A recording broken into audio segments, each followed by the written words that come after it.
Standards of perfect human nature.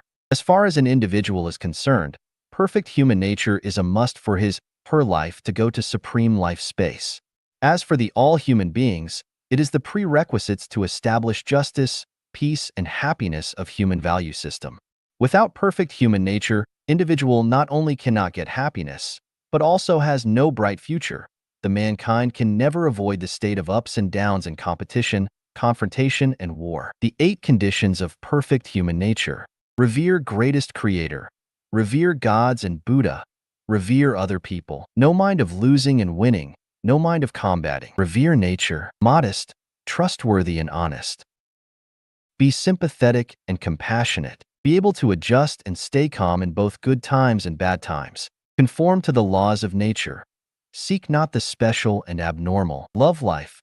Love labor. 一、敬畏上帝，敬重神佛，尊重他人。1. Revere the greatest creator. Revere gods and Buddha. Respect other people.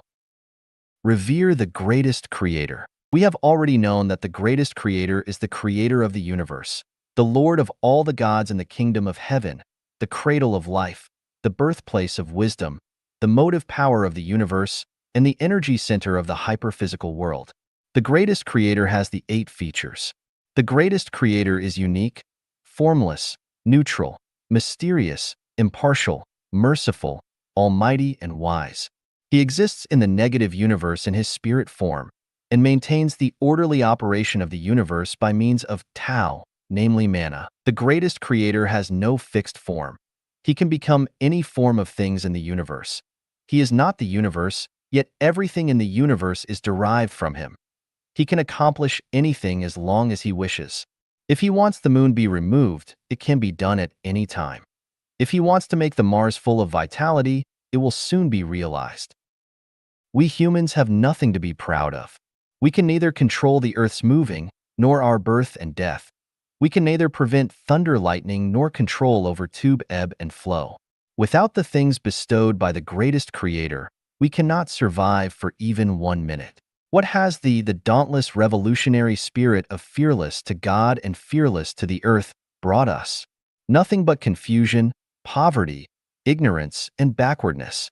The result of fearing nothing, daring to do anything. The sayings that man being the soul of the universe, man being able to conquer nature is belief crisis, a damaged nature, legal illiteracy, and illiterate demoralization. Everyone has his own standards and claims, I am the number one. What a terrible thing. As the Tao Te Ching. When people have no fear of force, then, as is the common practice, great force descends, the great dread is the greatest creator. If we don't revere the greatest creator, the flood of Noah's time will befall again. Do we dare not revere the greatest creator? Only by revering the greatest creator can we have wisdom. Only by revering the greatest creator can we have life and peace. Only by revering the greatest creator can we have a bright future. Any infinite exaggeration of the human ability can do nothing but cause the destruction of humankind.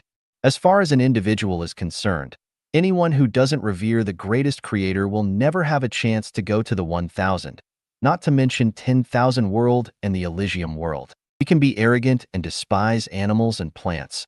We can be bold enough to conquer the space, but our wisdom is far from controlling the thunder and lightning and ebb and flow. Our wisdom is far from controlling volcanic eruption and earthquake fission, sudden incidents, aging, and dying. So please do not say anything profane to the greatest creator. Please do not be cocky and supercilious. How to revere the greatest creator. Reverent to the greatest creator as if walking on wire or treading on the thin ice. Do not ignore the greatest creator and turn to worship other gods or Buddha or worldly great man. Be grateful to the greatest creator from beginning to end. Do not distort the greatest creator and do not profane the greatest creator. Could not speak and act in the name of the greatest creator. Revere gods, celestial beings, and Buddha. Gods specially refer to the gods who maintain the order celestial universe. For humans, refers to Jesus and Satan. The commander of the gods is Allah, the greatest creator. Celestial beings and Buddha are the angels. Celestial Buddha is mainly the gods. In the universe, gods are above Buddha, Buddha is above man, man is above the animal, The animal is above the plant. Plants are above the mountain rocks and rivers. Mountain rocks and rivers are above the meteorology, and the meteorology is above bacteria. Bacteria is above all living creatures in the hell. All living creatures in the hell are above the suffering creatures in the frozen layer and inflamed layer. There was only one God appeared in the man's world. That is Jesus. In the history of 3 millenniums years, there appeared one Buddha. He is Sakyamuni. The last man in human society got revelation from God is Muhammad. Besides those, every other gods or Buddha are fake and evil. But in the man's world, there are countless celestial beings, bodhisattva. Due to the shallow knowledge of negative universe, negative space, negative time, antimatter, human being cannot see the matters beyond the light of 700 nanometer and cannot hear the sound beyond 20 to 20,000 hertz frequency outside. So they can't know the gods and Buddha. But we cannot deny the existence of gods and Buddha because we cannot see them. The key to revere gods, celestial beings, and Buddha is to revere Jesus, Laozi, and Sakyamuni. Through their disciples, Jesus and Sakyamuni had left us a wealth of knowledge and profound wisdom. Through Tao Te Ching, Laozi explained to us the meaning of Taoism. What they said is the first rule is to conduct oneself and the path leading to the eternal life. To revere to Jesus, the main thing is to understand and comply with the teachings of Matthew, Mark, Luke, John. You must read by yourself, do not listen to the hearsay, and make judgments in order to avoid misunderstanding. To revere Sakyamuni, the main thing is read the sayings of Sakyamuni recorded in Buddha's scriptures and to savor its profound truth. If you don't understand, you can consult Buddhism figures or unworldly higher beings. The most important thing is to get inspiration, to draw inferences about other cases. To dissect a sparrow, you should know the physiological structure of all sparrows. There is no need to dissect them all. When you get the structure of water from anywhere as H2O, then there is no need to conduct laboratory analysis to all the water on the earth. When you realize the truth of Buddha is one, Buddha has no settled rules, then you can know all the Dharma and you can have a general view and no need to study all the voluminous Buddhist scriptures. Revere gods, celestial beings, and Buddha, the human nature will be sublimed. Revere gods, celestial beings, and Buddha, you can understand the true wisdom. Revere gods, celestial beings, and Buddha, you can understand the negative universe. Revere gods, celestial beings, and Buddha, you can find the passage to life. Revere gods, celestial beings, and Buddha, you will get infinite benefits. Many people regard reverence to gods, celestial beings, and Buddha as superstition. This is a great misunderstanding. The known world is small, but the unknown world is very large. We should not limit ourselves in the known world due to our ignorance and waste our beautiful life. Respect other people. From the standpoint of secular, people are divided into lowliness and nobleness, but from the essence of life, people are equal. No one's life is nobler than ours, nor is their life lower than ours. As a person with perfect human nature, we have to treat life equally, namely to treat people equally, whether he is a president and great scientist or just a civilian or an ordinary people. Whatever he is, healthy and handsome or disabled or ugly, whether he is a millionaire or penniless, whether he is centenarians or a just-born baby, whether he is a royal or in jail, whether believes in Islam or Jainism, we should show our respect to them. What we mean by respect is to accept belief, habits, hobbies, and features different from that of ours. For instance, if you believe in Buddhism, you cannot discriminate against Judaism. If you believe in Christianity, and you can't be egoistic and belittle atheism. You get the habits of drinking tea, but you cannot interfere with those who drink coffee. You like simplicity, but you cannot blame those who like wearing jewelry. You like art, but you should not belittle those who are addicted in commercial making money. Maybe someone would ask, must we respect those who spit everywhere, use drugs, flirt with women, plunder, bully, and oppress the kind and the weak as well? My answer is yes. You need to respect them. His habits and conducts only represent that he is uncivilized, ill-bred, demoralized, which is different from the essence of life. The sun shines on everyone. The moonlight spread to all the corners on the earth. There is no garden without its weeds. The essence of life, people only, has no class of high or low level, so we have no reason not to respect them. I list some of the performance showing no respect to others for your reference. Spit and relieve everywhere. Talking loud in public places. Do not flush the toilet and littering. Break into one's house without notifying. Annoying others and disturbing others' business. No queuing. Do not take turns to get service. Disturb others' rest and peace. Unpunctual for appointment, meeting, and dinner. Promises were made to be broken. Blow one's nose when eating. Scold or abuse one's wife or children when there is a visitor. Laugh at, mock, and speak sarcastically. Abuse. Beat others. Abuse. Threaten children, including their own children. Deprive children's normal entertainment. Force them to learn. Spit on somebody. Yield to seniors. Stare to the youngsters. Unfold others' secrets. Blame the relatives and friends of others. Force others to change their beliefs. Force others to have sex. Limit others' freedom, including wife and husband relation. Ignore others' well-intended respect. Bribe superior and force them to take presents and bring them to a dilemma. Look down upon the disabled. Knock others' door at midnight unless something urgent. Blow horns casually when driving. Using vulgar language. Swear a lot. Going to a banquet wearing slippers or sloppy dressed. Wear mini skirt or bare-chested in formal occasions. Flirt with others' wife or husband. Keep the borrowed things and do not to compensate for damages. Waste others' time. Take something or somebody favored by others. Slow driving in the fast traffic lane while fast driving in a slow traffic lane. Do not walk on the pavement in the busy traffic area, cross the road and block traffic. Lying, starting a rumor, or making inaccurate reports. Let the dog bite people. Take advantage of one's power to bully people. Put one's feet on the tea table when there is guest. Turn over others' bookshelf without permission. Use defective goods as presents. Selling inferior goods. Start to drive when passengers are not yet on board. Drivers who speak these words, "Are you looking for death? You want to die? Are you blind?" To people who block their traffic. Let dilettanti do the adept work. Using the incompetent as leaders. Ask the experts to do the works they are neither interested nor familiar with. Organize meetings and force others to take into political ideology. Search others' body and purse without official permission. Tracking, investigating, and monitoring others with false charges. Mocking, speaking sarcastically and disdaining one's students as a teacher. Cracking down students' self-esteem and self-confidence. Finding all sorts of excuses to collect fees.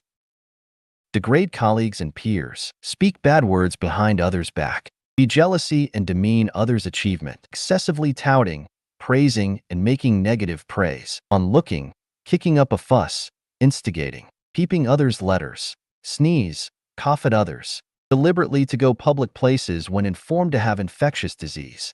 Interference with others' private life. Humiliating others. Let others do business works on holidays or resting days. Farting and taking off shoes and socks in public places. Damage others' image and reputation with false charges. Make random guess and infer others' words and deeds and developing trend as per his personal thinking. Show off extravagancy in front of the poor and display knowledge in front of the illiteracy. Plagiarize, copy others' research results. Exploit others' labor and rights. Stripping others' private property accumulated through hard labor. Enter into others' restricted area without permission. Mining others' ancestral grave. Flashing headlights on full beams to the cars and people in the opposite direction when driving at night. Every speech and practice that embarrassing people. The above listed performances of showing no respect for others cannot be regarded as a criminal offense, but just because these trivial matters cause the great pains in life. If everybody can respect others, needless to say, the world will be a fairyland. But it is impossible for everyone to learn to respect others, unless the human world is managed and everything from food to transportation are supplied by gods, and then execute compulsory measures, where everybody has already had the perfect human nature. All the other behaviors that violating state laws or hurting others are not showing respects. 2. 无胜负心,斗争心. Have no sense of winning and losing or rival. The meaning of life lies to pursue truth and be an immortal rather than try to compete and gain victory. A man who doesn't sublimate his own personality does not pursue the perfect human life, but rather spends all his time and energy to struggle for money and wealth, fame and status, success and victory, glorify and illustrate his ancestors, or to leave a name in the history, he is putting the cart before the horse. The only path to the supreme life space is the perfect human nature. All the rest are nothing but the cumbersome and rubbish of life. Those who have no sense of winning and losing or rival should realize that you are unique in this world. You have your own life and the right to pursue a better life. You are behaving yourself in the standards of Allah and the greatest creator, rather than those standards of the secular society. You get proper conditions of existence through labor. You need not to spend precious life for worthless things. As a member of the human society, you should do your duty and obligation, rather than satisfy the vanity and pride for the catering of the world. If you are a piece of grass, you should not envy the upright poplars and delicate peony. If you are a rose, you should not laugh at the small grass and the dull willows. Don't reduce your life standards and bend your knees to the secular because of the persecution of life. Do not force yourself to do something you do not like. Working is for the sake of perfect humanity. If you are prompted and granted with higher ranks, it is fine. It is not right if you dare not to play golf simply because you are a president. It is not right if you dare not to go to the lake for fishing simply because you are a Nobel Prize winner. And you cannot forbid yourself to lie down naked in the outdoor bathing place simply because you have been granted as a moral master. Determined not to be the slaves of money, wealth, fame, status, beauty, family, nationality, country, others, or religion. Do not override on anyone. Also, don't succumb to anyone. You are equal with all other people. The ups and downs, frustrations, and tortuous of your life are nothing but the pure ornament of your life. They are not success or failure. So do not be happy for the success and cry for the failure. Anyone cannot suppress you in the name of gods, celestial beings, and Buddha, because first you are a man. Nobody should comfort you and guide you with the illusion of the future himself is not clear. You have to enjoy the beautiful life belong to you in this lifetime first. Don't let other people's beliefs, which they can't even follow, to confine you. You should have your own standards. Let others enjoy the competition, contest, combating, and fighting. Don't get yourself involved. You should go on your life journey, in your own pace and speed. The most promising one in the human society is not a president, a scientist, a national hero, nor an artist, a writer, an ordinary civilian, but a man with perfect humanity. Shakyamuni Buddha has declared that I have obtained the passionless samadhi and that I surpass all men. I am, therefore, the highest passionless arhat, which means once you reach the state of no win and no lose, you reach the highest ideal of being a man. And when you reach this state, you are transcending life and death.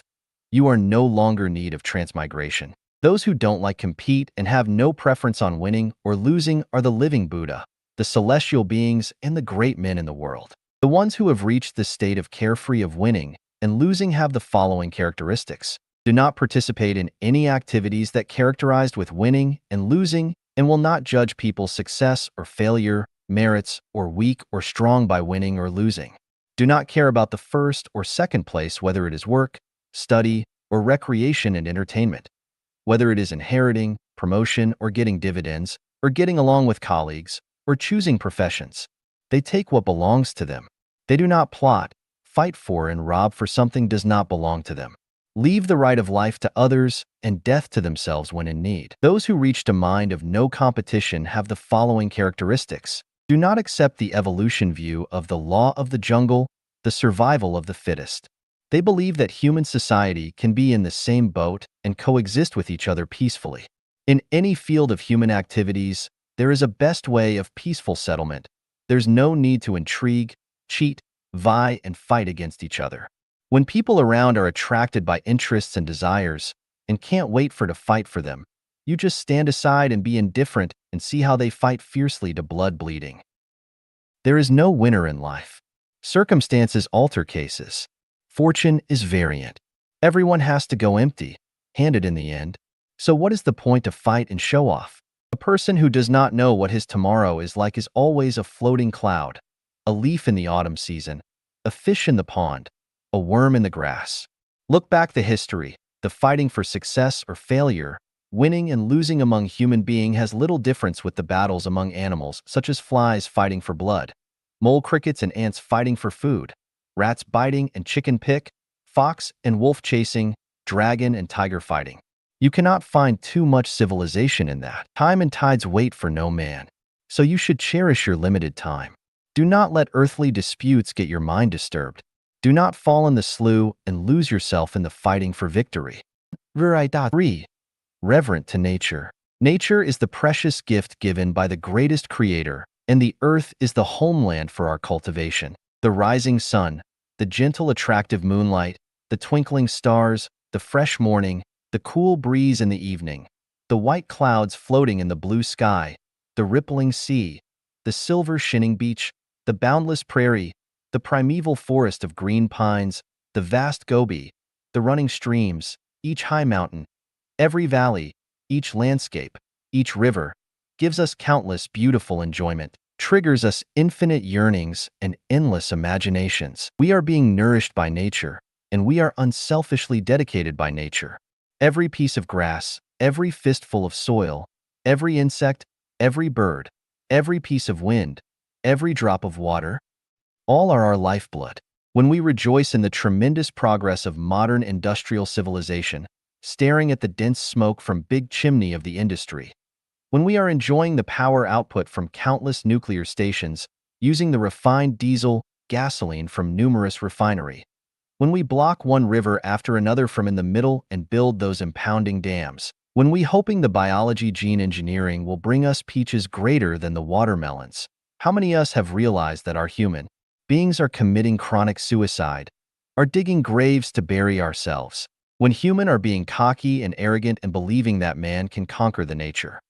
When we are in a full swing to destroy the mountain forests for terrace, remove the grassland for cultivated land, fill the puddles of water for farmland, and turn green mountains and rivers for mining plant, does it ever occur to anyone that we are overdrawing the blessing of our offspring in our next life? When the pesticide is used everywhere and there is no trace of insects and birds, when rats are killed by medicine and cats are fed by people, when the fishing net are tightly woven and the fish and shrimp find nowhere to hide, when wanton hunting the wild animals in nature for ivory, rhinoceros horn, velvet antler, musk, bear's paws, bird's nest, monkey brains, snake gale, tiger bones, leopards, and so on, when people intend to eat everything and dare to anything and are fearless to heaven and the earth, how many of us have realized that we are committing sins and accelerating the destruction of human? When people are spending a lot money to buy famous paintings and sculptures for collection and are intoxicated in indoor landscape, when people are fascinated by the virtual space of computer network and cannot extricate, when a building after another are stretching out in all directions and people are parsing for their intelligent masterpiece and are going beyond themselves, when people are bathing in the prismy neon, drinking champagne and good wine, eating delicacies of every kind, listening to the singing stars, wearing the fascinating miniskirt and are feeling unrestrained and cheerful, how many people can hear the nature is crying behind us? When people admire Bill Gates and are chasing wealth and trying to make a great fortune overnight and brazenly discharge the waste gas from the factories to the atmosphere, when people allow the sewage of the fertilizer plant to seep into the underground, when people pour the hospital infection virus water into rivers and the waste oil from the ship into the sea, how many of us have realized that we are committing crimes and we are murdering people? How to reverent to nature. Do not wear leather jackets or leather shoes or ornaments made from animals. Do not use bags or belts made from animal skins and furs. Do not eat the meat of wild animals. Do not drink any wine or other beverage mixed with the raw materials of animals. Do not raise, catch, and damage wild animals.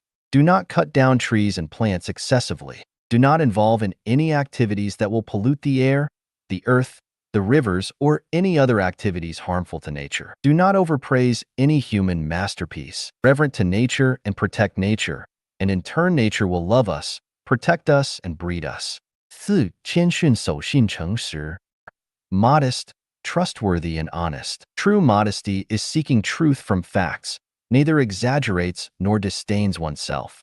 If Einstein says, "I am one of the greatest scientists," most scientists are not as good as I am, and some of them are not worthy enough to be my servant. We cannot say Einstein is arrogance, not humble, because that is the truth. If the Mao Zedong says, "I know little of politics tactics," I am no better than Qin Shi Huang, Emperor Liu Che in Han Dynasty, and Emperor Li Shimin in Tang Dynasty. Neither am I as good enough as Lin Biao, Zhou Enlai, and Liu Shaoqi. Then, it is considered as humble, because that's not the fact. The sun is modest, the moon is modest, the peony is modest, and the grass is modest. The sun says, I am not as tender as the moon. The moon says, I am not as brilliant as the sun. The peony says, I am not as easy-growing as the grass. The grass says, I am not as delicate and dear as the peony. The sun says, the moon is nothing. It is neither bright nor dark, neither near nor far, sneaks in and out, hides in the day and comes at night. How can it compare with me? See glorious and radiant, bright and open upright I am. The moon says, the sun is nothing. It hangs naked in the sky. It is defiant, insolent from the masses. It is neither reserved nor modest. How can it compare with me? See how considerate I am to allow stars to twinkle. Peony says, what? Are you talking about the grass? The mean and messily scattered grass? How can it compare with me? I despise the bigwigs and dare to fight with the emperor? Can you? Are you qualified to do that? You know nothing except swing in the wind and being manipulated and kissing the ground and seeking for momentary ease. But I can bring the elegant, wonderful enjoyment for the people. Have you ever heard of the Peony Festival in Luoyang?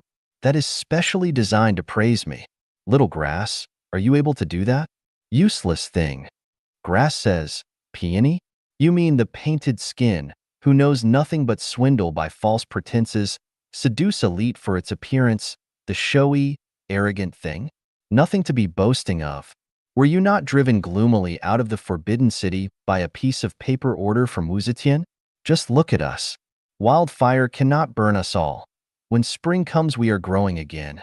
When did you ever see we bend our noble heads to the human beings? Luoyang Peony Festival? Isn't it a narcissism farce of stealing the spotlight and relying on sensationalistic poor praise from human? Take a look at us grass, persistent through tremendous grinding and hardship, unbending no matter winds come from which directions. We have all traces in each and every wildness, in each valley and gobi. How can a small Luoyang city hold our footprint? Are you kidding? This is being not humble. I know someone who was same as me and was brought up in a peasant family background. Later she got some fortune by borrowing money from someone and became a shopkeeper's wife. She often says something like this, look the ill-breed ghost of poverty. They are annoying me to death. Every time I heard this, I felt like a fishbone in my throat, hard to spit out or swallow in. People forget the past suffering quickly and much quicker than the speed of the rockets. This kind of words forgetting one's class origin is just being not humble. The truly modest people can reach this kind of state. Everything in the universe is equal. I am nothing special. The universe is full of secrets and mysteries, and what I know is just a little. There are always bigger mountains than the one I know, and the sky I see is not the entire sky. There are many turns in life, and there are still a lot for me to learn. Being trustworthy is one of the significant symbols of perfect human nature. Being trustworthy is to fully to assume responsibility and obligation. Being trustworthy is to practice what you preach. Being trustworthy is not talking nonsense and deceiving others. Parents raise children carefully is being trustworthy. Children support the old as being trustworthy. The underlings do a good job as being trustworthy. Superiors show concern and care to the subordinates as being trustworthy. Strictly implement the contract, agreement is being trustworthy. Keep one's word, and do not disappoint others as being trustworthy. Otherwise, it would be trustless. A trustful man can be relied on and can be entrusted with authority. A trustful man has conscientiousness and won't fail you. A trustless man is unknowable and cannot be entrusted. A trustless man is dangerous and enjoys quibble. Honesty is the human nature. Simple is the nature of substances. Cunning is the nature of beasts and transcending is the nature of Buddha. Honesty can be recognized as practical and realistic, neither enlarge nor lessen. Not knowing is not knowing, incapable is incapable, dear is dear, horse is horse, putting on the emperor's new cloths, means wearing nothing at all, thirsty is thirsty and hungry is hungry. What says in the mouth is what keeps in the mind, not beating around the bush nor steering according to the wind, or deceiving his superiors and deluding his subordinates. Dishonesty can be recognized as the true mingled with false, being speculative, pleasing someone against one's will, neither, confusing one thing with another, crossing the sea under camouflage, looking one way and rowing another, pretending to be obedient while looking for another way to escape, one face to God and another to the devil, putting a needle inside cotton, unmatched words with deeds, lying, quibbling, reneging a promise, deceiving, adulterating, giving short measure, lack of sincerity, promises were made to be broken. Dishonest focuses on the four areas of battlefield: marketing place, official circles, love field, where being honest means failure and elimination. But this is not what human intelligence and wisdom crystallization, but the exterior syndromes of evil and sinful human nature. An honest man among a bunch of liars is just like a sheep enters a herd of wolves. A dishonest man among a group of honest people is just like a wolf mixed in a herd of sheep. An honest man might not do something big in a man's world, but he can enjoy a lifetime serene and peace as well as the blessing from another life. Dishonest people can have their days momentarily, even a lifetime, but they cannot have a quiet and peaceful mind and cannot enter the 1,000-year world in the next life. No matter how perilous the life is and how unpredictable changes of our destiny, if you want to have the perfect human nature and obtain good future of eternal, you must be honest and look further into the future and find more valuable life goal, and temporarily give up the lose and gain of a city or town. You must take off the burdens of life and firmly stride towards a more brilliant future. Otherwise, the life can only be transmigrating in the low's life forever. 5. 有同情心,怜悯心, I. 5. Be sympathetic and compassionate love. Be sympathetic and compassionate love is the supreme level of human nature. It is the definite bridge and path to the Buddha. Compassion is to show sympathy to the fate of human misery. Sympathy is to take pity on the tragic result of each individual. It is a sad and stirring image when you review at the history of mankind. Although there are a few images appeared to be smooth on the surface, yet under the seemingly calm picture, there is another open and secret struggle and a distressed view. Let's leave the Flood Noah era and the Black Plague in modern Europe and the Second World War aside. We are shocked to witness the wars between tribes, race, religion, political parties, and the interest disputes between groups, and all these make us lose our confidence in life. Where is the wisdom of human? Where is the way out? Was the brutal struggle the optimum power to drive human history forward? We cannot but help to be grieved and be sympathetic on that account. Okay, let's narrow the top from the entire humankind to the perspective of individual. Look at the dead and the dying and the thousands of millions who are going to die. How many of them have acquired a perfect life? Hunger, disease, anxiety, fear, worry, death has lodged everyone's mind and body. Who can live a life as unrestrained as wishes? The temporary happiness of the poets and artists, musicians cannot conceal their long-time suffering of their minds. The momentous glory of hero, millionaire, emperor cannot block their long-time hesitation. The seemingly power and prestige of the presidents does not mean their mind is more peaceful and calm than the ordinary people. The daily increasing wealth of the businessmen cannot erase their inward anxiety, let alone the helpless ordinary civilians. After thousands of years' exploration, man still cannot find a good way of living. Isn't that sympathetic? Be sympathetic and compassionate will submate our personality. Without sympathy and compassion, we have no difference with plants, and we will be the same as wild with beasts. Be sympathetic and compassionate will make us clever, intelligent, and reasonable. Yet we have to be cautious that for the people who are strongly self-respected, showing sympathetic and compassionate feeling is regarded as a humiliation. So we cannot easily show compassion and mercy either expression or in action. If anyone is hungry, but if he doesn't appeal to you, don't go to help him. If someone suddenly comes to harm, but if he doesn't appeal to you, don't go to help him. Some people are unreasonable, with undistinguished love and hate, capricious, biting the hand that feeding them. If you sympathize with him and have mercy on him, and he will bring you endless troubles. Like the fable of the farmer and the snake. The farmer showed sympathy and pity on the snake, yet finally was bitten to death by the poisonous snake. Another example is about marriage. If you get married not because you love and fond of each other, but out of sympathy and pity, then when the days come, you will not find real happiness, and you would become the object of sympathy and compassion. 六无论处于顺境还是逆境，能自我调整，保持平静。X. Be able to adjust and stay calm in both good times and bad times. The road of life is full of twists and turns. There are uphills, downhills, broad ways and narrow paths, sometimes narrow winding trails, sometimes thorn-strewn paths, and sometimes no way to go. Especially when a person begins to explore the road of life, truth of the universe, his path becomes more dangerous and rugged and is full of crises. The more terrifying thing is no peers, no companions, and one can only walk alone. From time to time you can hear the howls of wolves, the roars of tigers, the hiss of snakes, and the calls of ghosts. The misunderstanding of the crowds, the incomprehension of the relatives, the instructions of the masters, and the habitual thoughts formed through thousands of years make your mind gaunt, tired. Sometimes you are very anxious to lie down and fall asleep, and hope that you will never wake up again. When we are in good times, we should not be arrogant, but should attribute all the benefits to the blessing of the greatest Creator. We should be thankful in our hearts, so as not to be eaten up by pride and beget sorrow out of the extreme joy. When we are in bad times, we should not give ourselves up as hopeless, regarding all the disadvantages as the faults of our own words and deeds, as the evil punishment for ourselves. In this way we would not hate heaven, hate the earth, hate society, and hate others.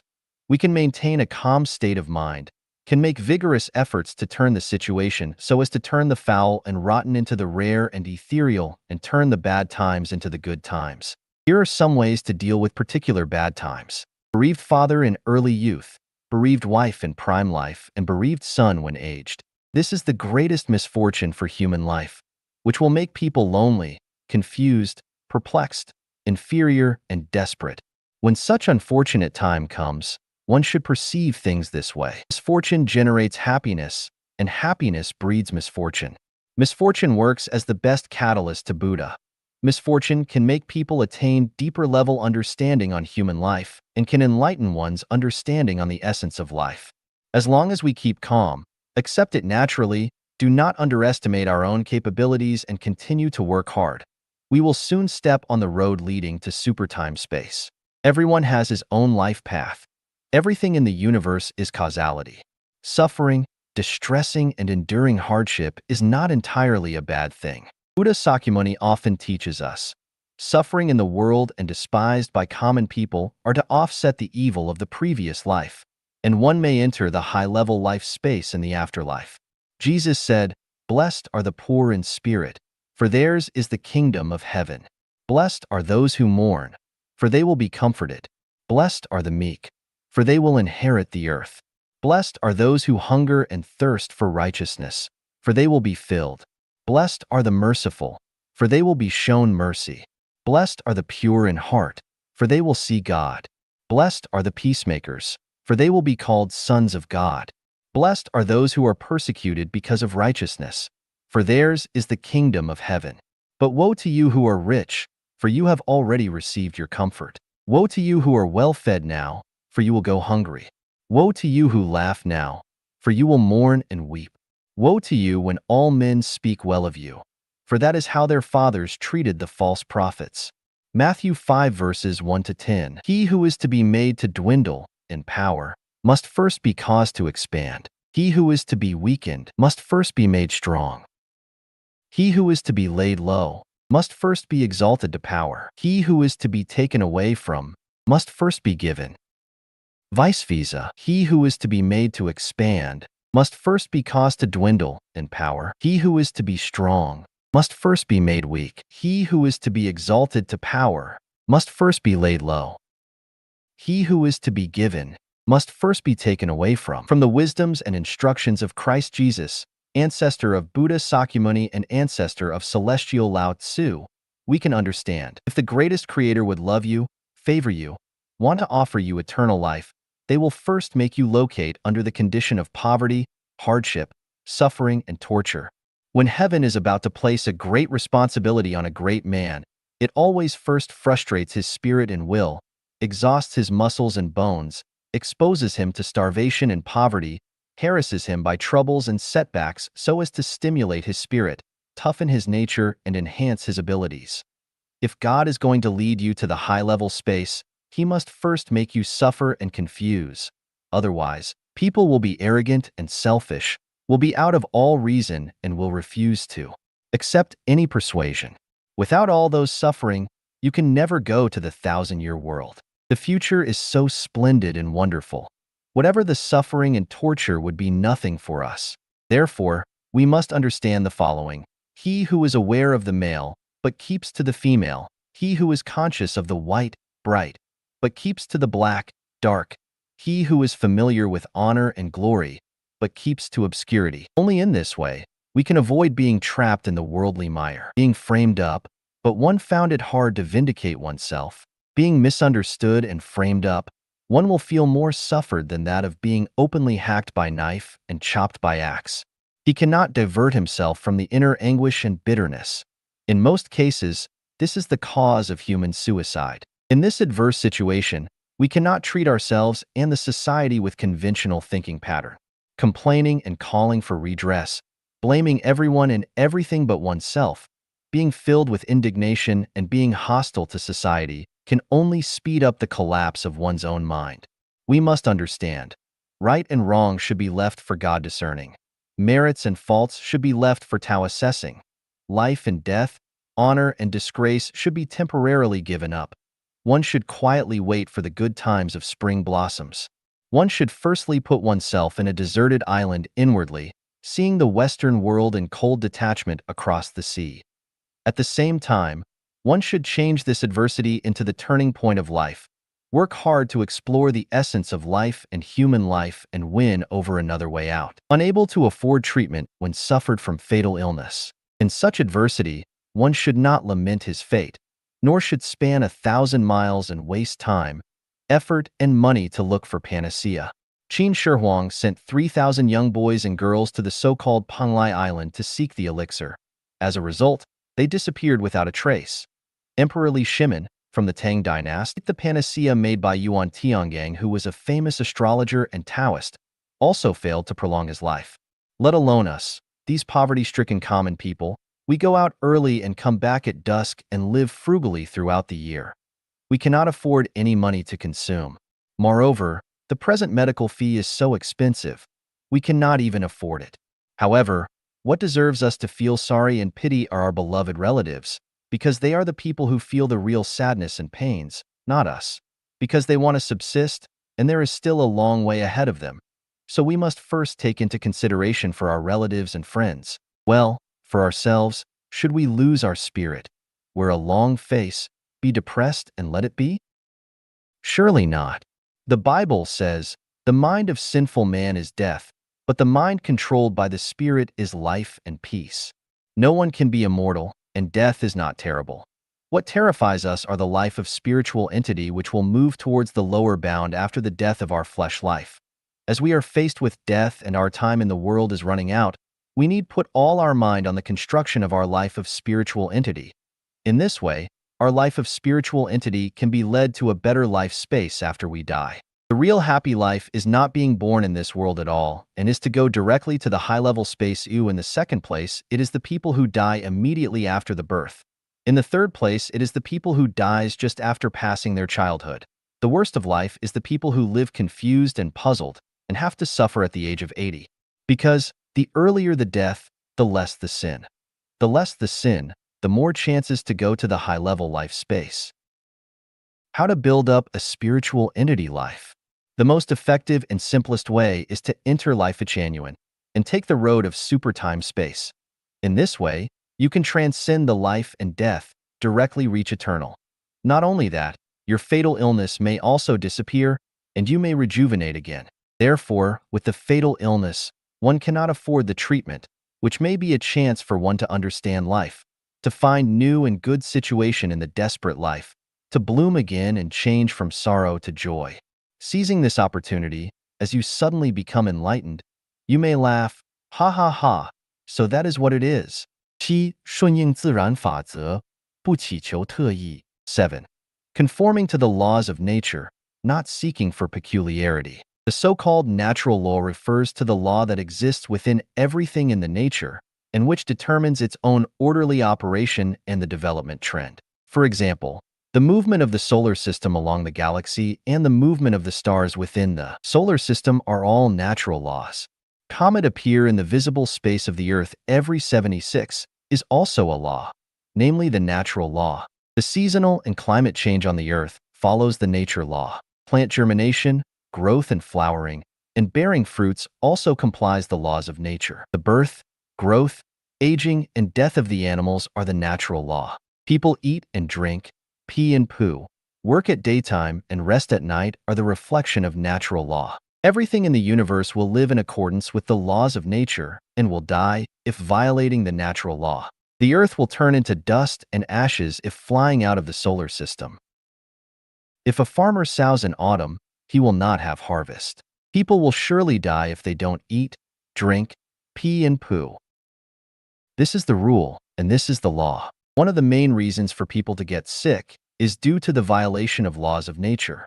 The special events encountered in a person's life is also mainly due to the violation of the laws of nature.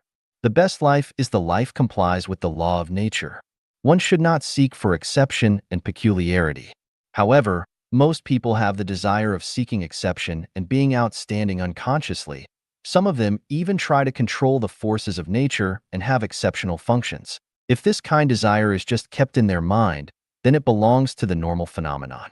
However, if it is implemented in action, it belongs to the abnormal phenomenon. Abnormal phenomenon is against the law of nature, and it does more harm than good.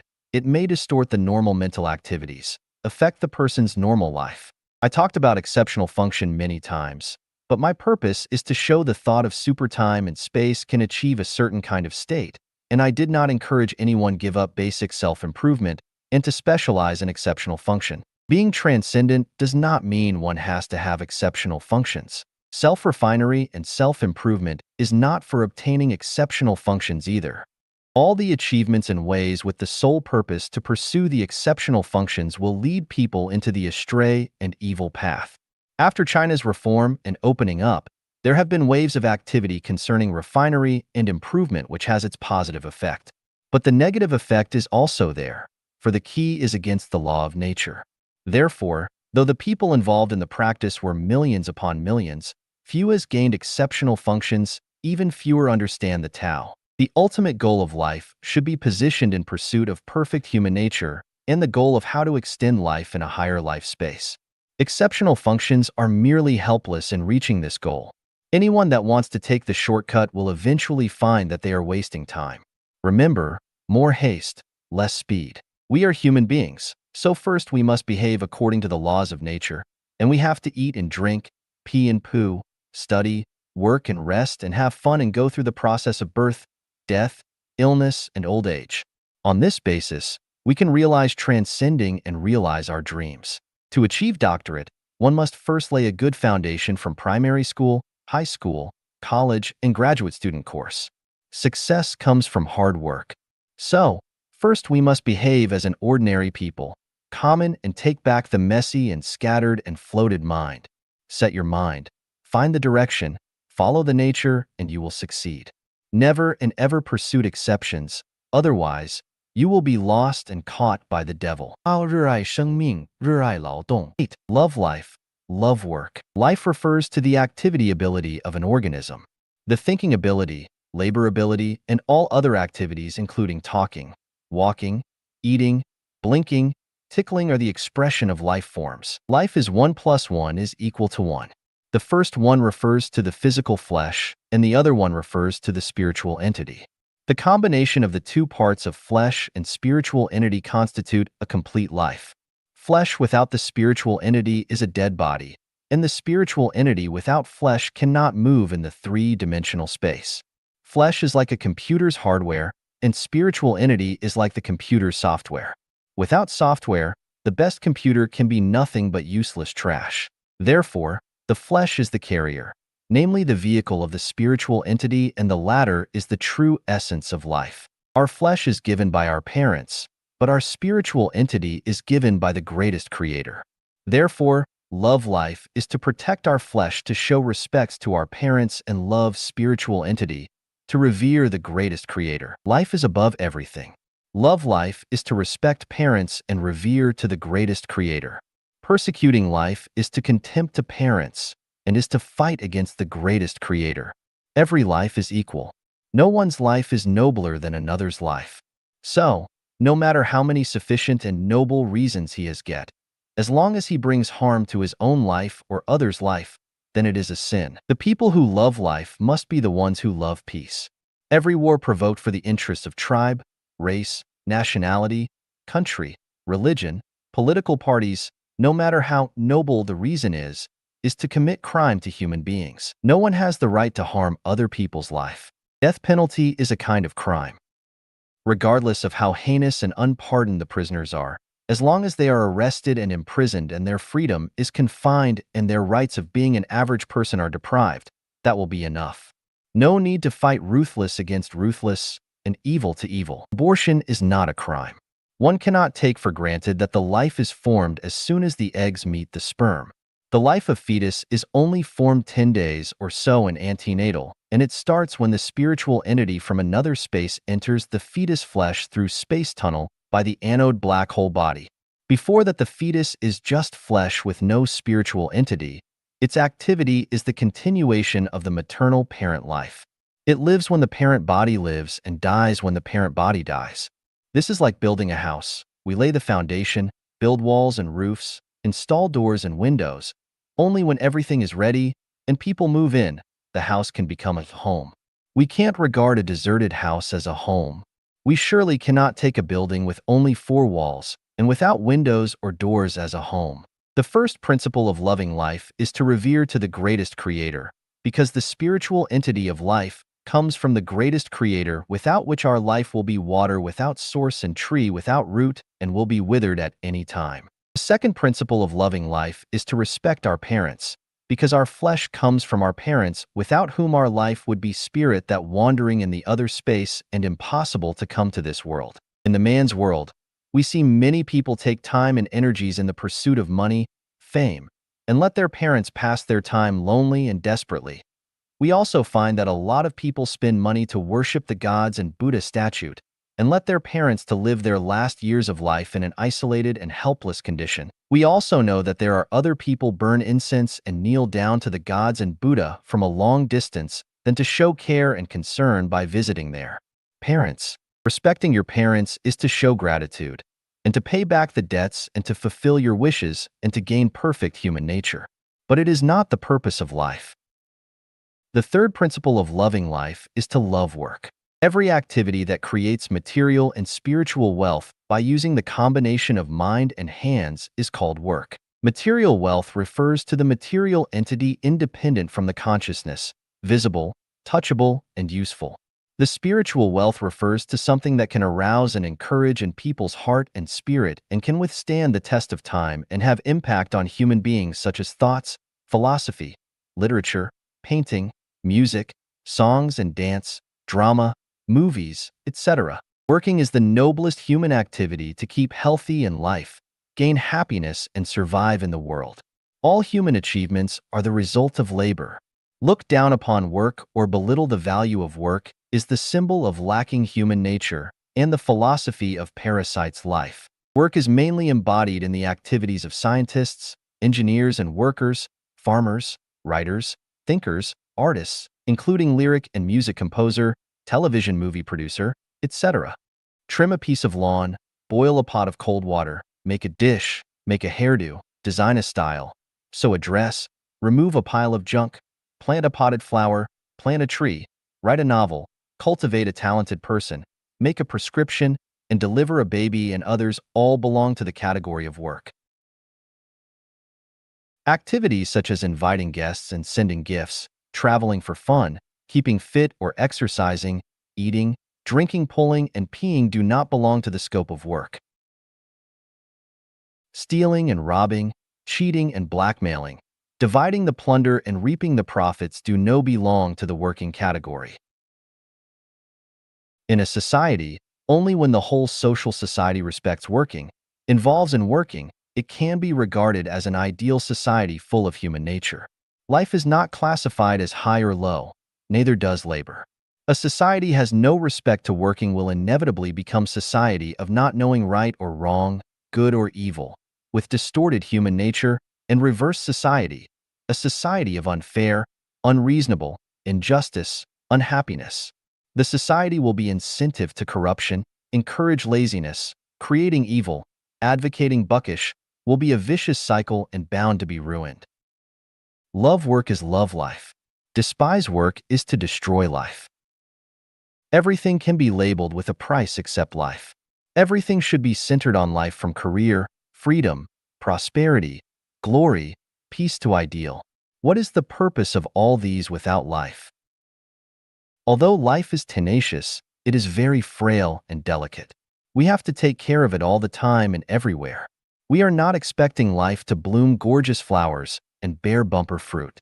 We only hope that our life is like stream, joyfully singing, running through the creeks, ravines, fields and valleys from the fountain of life, smoothly flow into the sea the arms of life without being dry up in the midway.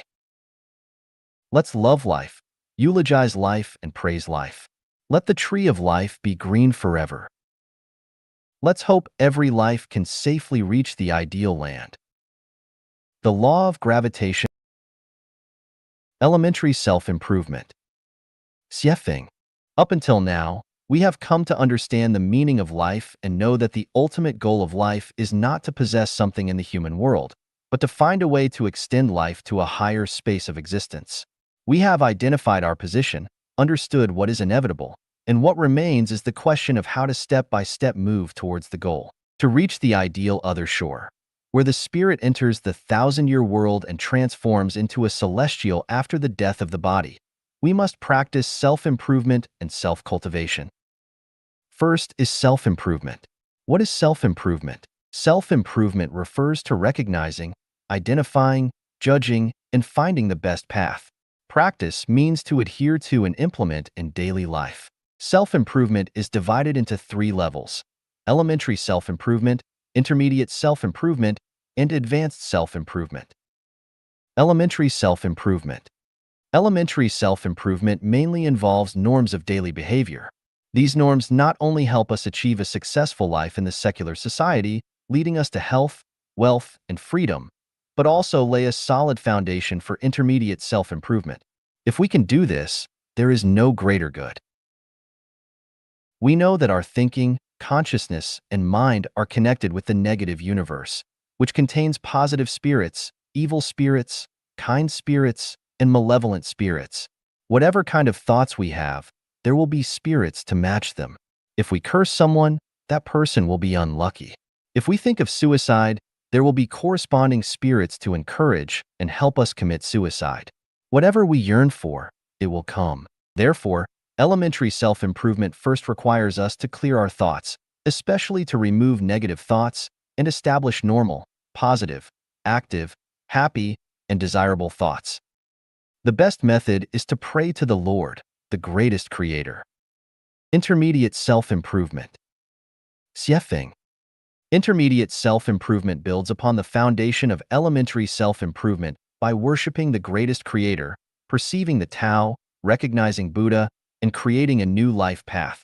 This process involves being free from the secular even while remaining in the secular world, being away from worldly affairs in your mind even when you must interact with them, remaining ordinary while transcending beyond the ordinary, and ultimately reaching a state of oblivion to both self and objects, living a life guided by visualization.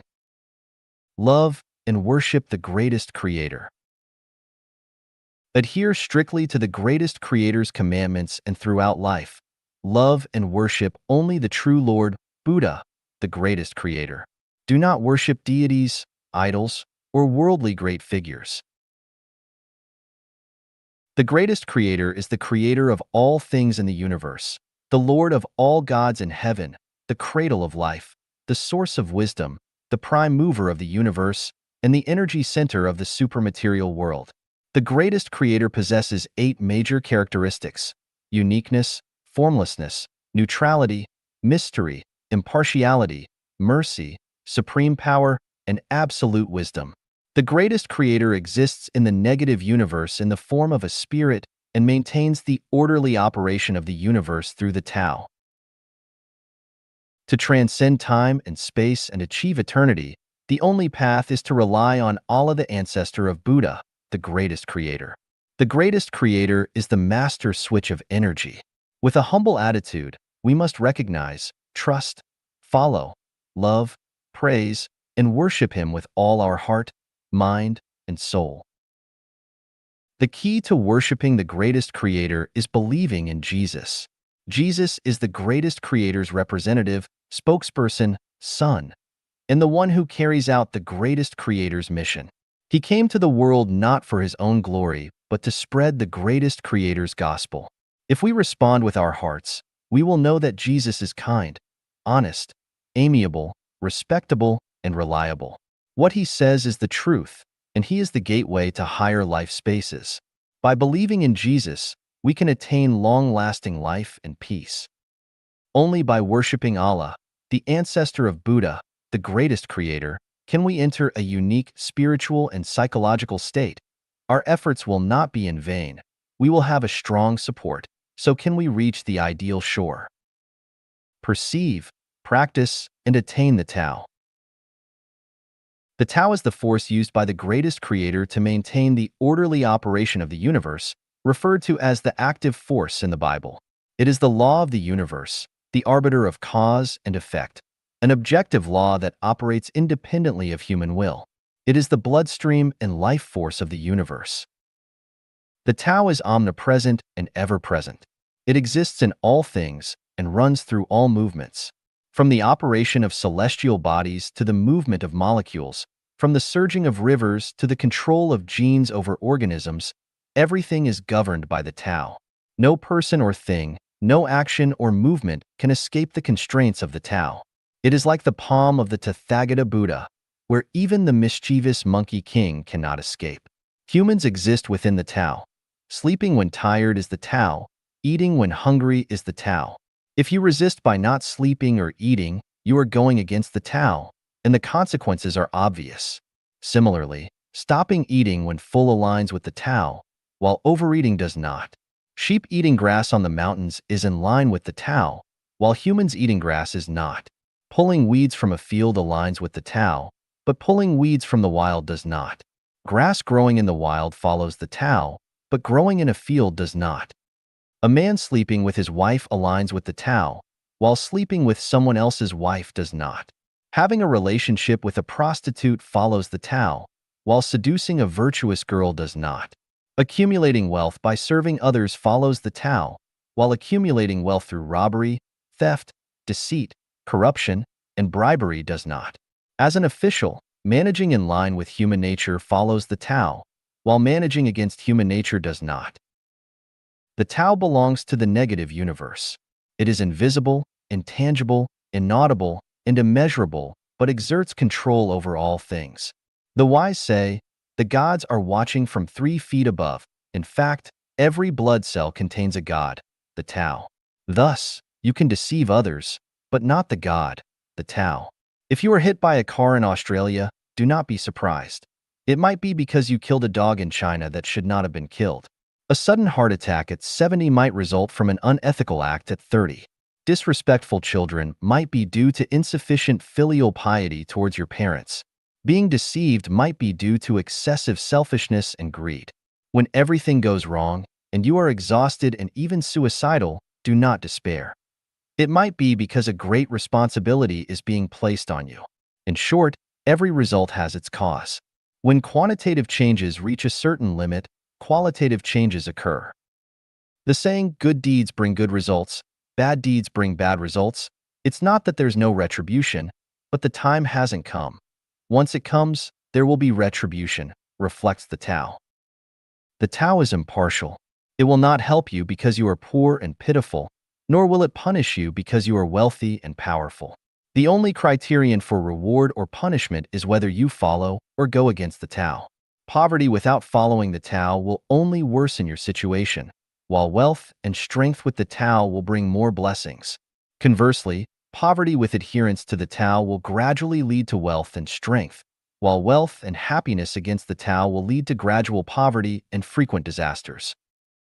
The Tao governs human destiny. Fate is predetermined, but fortune is changeable.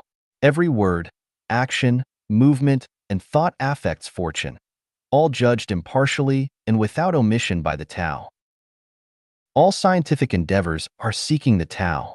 All axioms and theorems are the Tao. The Tao may seem ethereal, but it is a concrete reality. The Tao does nothing but leaves nothing undone. The Tao is neither virtual nor real, honest and incorruptible. The Tao objectively exists and cannot be added to or reduced. It cannot be bribed, twisted, deformed, compressed, or extended. The Tao is vast, complex, subtle, and fine, yet singular. It is vast because it encompasses everything, complex because it is unfathomable, subtle because it is precise, fine because it misses nothing, and singular because it is one. Perceiving the Tao requires knowledge and wisdom, self-improvement and practice, a calm mind, and transcendence of the mundane. Practice of the Tao means going with the flow, acting in accordance with the Tao, persisting and simplifying life. Attaining the Tao means entering the Tao, losing consciousness of self and thoughts of life and death, forgetting oneself and objects, uniting with the Tao, ending human life, starting celestial life, being able to move heaven and earth, knowing past and future, in short, becoming divine. Perceiving the Tao is easy. Practicing the Tao is hard. Practicing the Tao for 10 years will surely make you a celestial. Through meditation, deep thought, and unconventional thinking, earth-shattering realizations will lead you to the heavenly court. Reading Buddhist scriptures and perceiving Buddha nature. Christianity and Islam, along with their branches such as Judaism, Catholicism, Orthodoxy, and Protestantism, all originate from the same source, as can be understood from reading the Bible and the Quran. Buddhism, however, has a different origin. We know that other peoples were created by the greatest creator, whereas the people of the East are descendants of the dragon. This dragon came to Earth during the period when dinosaurs roamed freely. Later, the greatest creator destroyed the dinosaurs with a plague, sending all dinosaur spirits into the negative black hole body. However, a pair of dragons hid in a cave in the East China Sea and escaped this fate. These dragons, recognizing the greatest creator's power, did not dare to return to the heavenly kingdom or reappear on Earth in their dragon forms. Knowing what humans created by the god looked like, they transformed into human forms and began to spread westward from the Chinese coast along the Yellow River, after crossing the Pamir Plateau, eventually reaching India. Their aim was to blend with the descendants of humans created by the god to avoid divine punishment. They knew the god had created Eden for humanity, which was the Western paradise, but upon reaching India, they found that the god's descendants were everywhere, and that Jerusalem did not contain Eden. Eden had vanished, and the god's people were living in poverty and disease instead of the paradise God created for them, which prompted the dragon's descendants to seek new paths. The dragon's descendants who reached India who retained the spiritual genes of their origins know deeply their origin, especially Siddhartha Gautama, the most significant carrier of these genes. Through enlightenment, he realized the whole story. Knowing the severe consequences of defying the greatest creator's will, he sought the Tathagata, which represents the original, true Buddha nature and the origin of spirituality and life, which is the greatest creator. Seeking the Tathagata Buddha, or the greatest creator, aimed to atone for his sins and return to the heavenly homeland. Sakyamuni knew his ancestors' origins, so he initially focused his teachings eastward. Bodhidharma traveled a great distance to China to spread these teachings for this reason. Thus, Eastern people are descendants of the dragon, initially rebellious followers of Satan in the Buddha kingdom, but also the smartest and wisest followers of Buddha. They are the ones who ultimately repented, actively sought the Tathagata, and received the greatest creator's forgiveness. Buddha means someone who are not human, transcends being human. Buddha is nature. To become a Buddha, one must see through the illusion of life, consider everything as void, and view life as a dream. Through chanting scriptures and worshiping the Buddha, one cleanses past sins and removes human desires to restore original nature, the nature possessed in the Elysium world before the dragons came to Earth. Only by achieving this nature can one qualify to become a Buddha and return to the heavenly homeland, the Elysium world, the Pure Land, the eternal negative universe. Becoming a Buddha is far more challenging than becoming a true Christian or Muslim. Christianity and Islam teach people how to live in a way that meets the requirements of the greatest creator Allah, hoping to be resurrected when the greatest creator's kingdom arrives and enjoy its glory. Buddhism, on the other hand, teaches people not to cling to life and to transcend desire, form, and formless realms to return to their origin. To read Buddhist scriptures, one must start with the Diamond Sutra, as all other Buddhist scriptures take it as their core. Any scripture not based on the Diamond Sutra is not considered a true Buddhist scripture. Perceiving Buddha nature requires effort in one's own nature. The advanced self-cultivation of Life Genuine is dedicated to this purpose. Accept your fate, control your fortune, create your new destiny. Destiny is composed of fate and fortune. Fate is mainly determined by three factors: genetic information, the time of conception and birth, and the environment of conception and birth. Genetic information determines one's race, appearance, innate abilities, health conditions, etc. For instance, a person born as a Caucasian has an advantageous fate compared to one born as an African. Someone born with a healthy and well-formed body has a better fate than someone born with a deformed or unhealthy body. Innate intelligence provides a better fate compared to natural dullness. Though genetics relates to one's past life's karmic debts, the individual cannot decide but bear it. Genetics is not arranged by the greatest creator or any god, but by one's past self and ancestors. The time of birth determines one's heavenly stems and earthly branches, as well as the five elements. It predestines one's encounters, tribulations, and even the time of death, and it broadly establishes one's worldview. For instance, the worldview of someone born in a primitive era differs from that of someone born in a highly civilized era. Those born in wartime have different perspectives compared to those born in peacetime. Those born in times of material scarcity and epidemics differ from those born in times of abundance and scientific advancement. The environment of birth shapes one's temperament and life direction.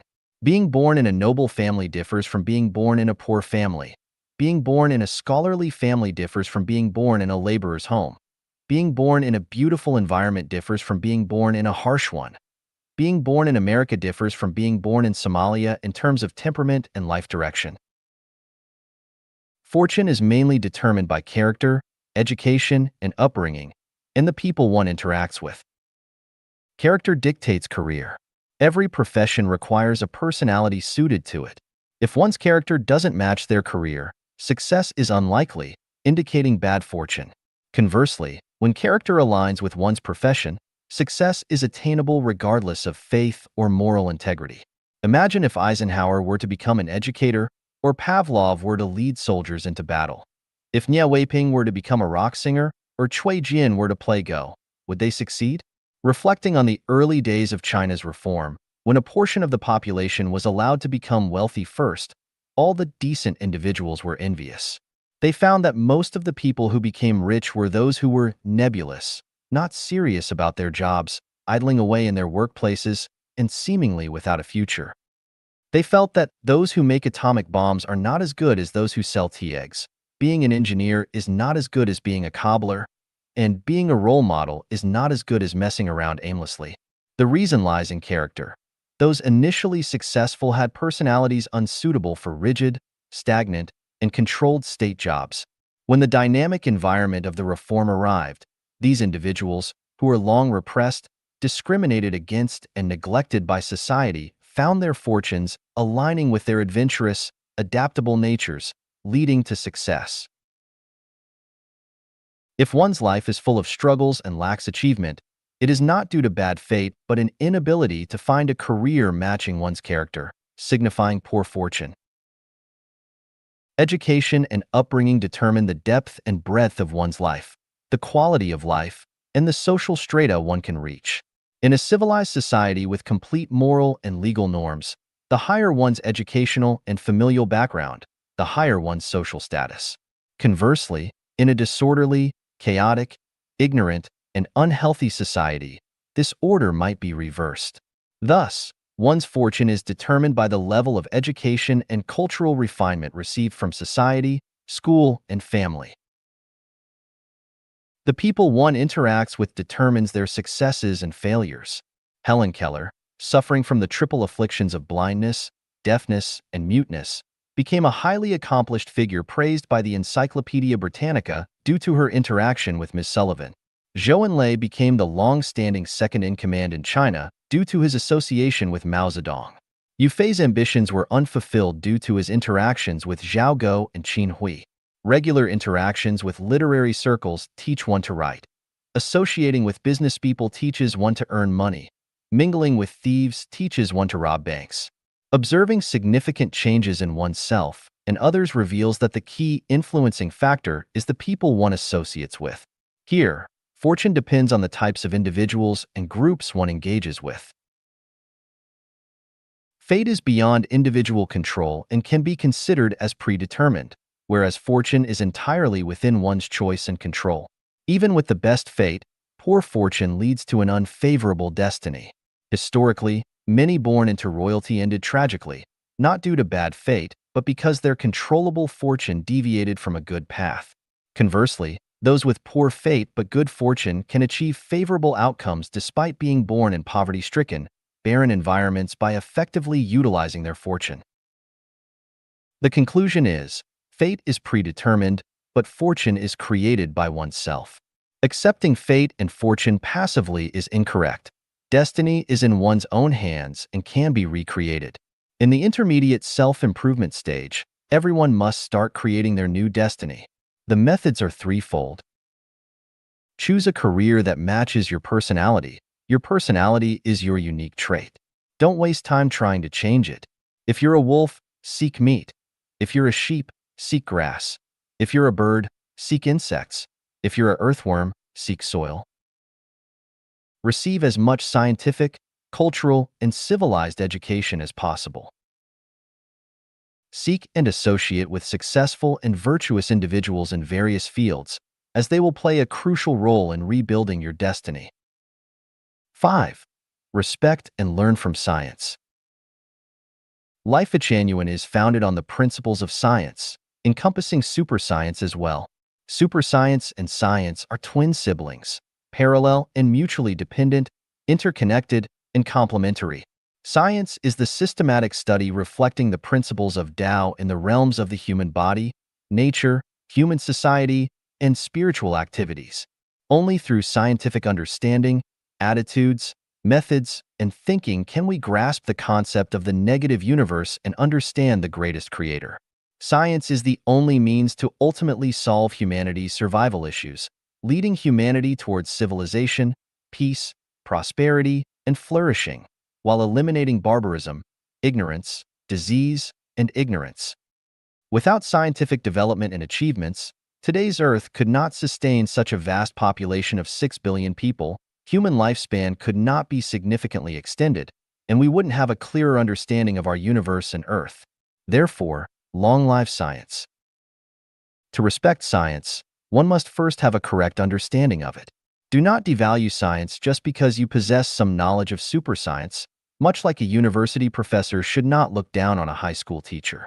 Secondly, respect scientists and those who devote their lives to science. Engage with people in the scientific field, make friends with them, and support and protect scientists and scientific workers within your capabilities. At the same time, guard against pseudoscience, do not promote it, and avoid being deceived by it. It's also important to recognize the limitations of science. Science can only address issues within the material domain and cannot solve problems of the non-material realm in the 19th to 36th dimensional spaces. Relying solely on science cannot extend our lives into higher life spaces. Only superscience can ultimately help us transcend time and space to achieve eternity. 6. Self-rescue in life, spirit, and soul. Heaven helps those who help themselves. Laziness, passivity, idleness, and complacency are life's great enemies.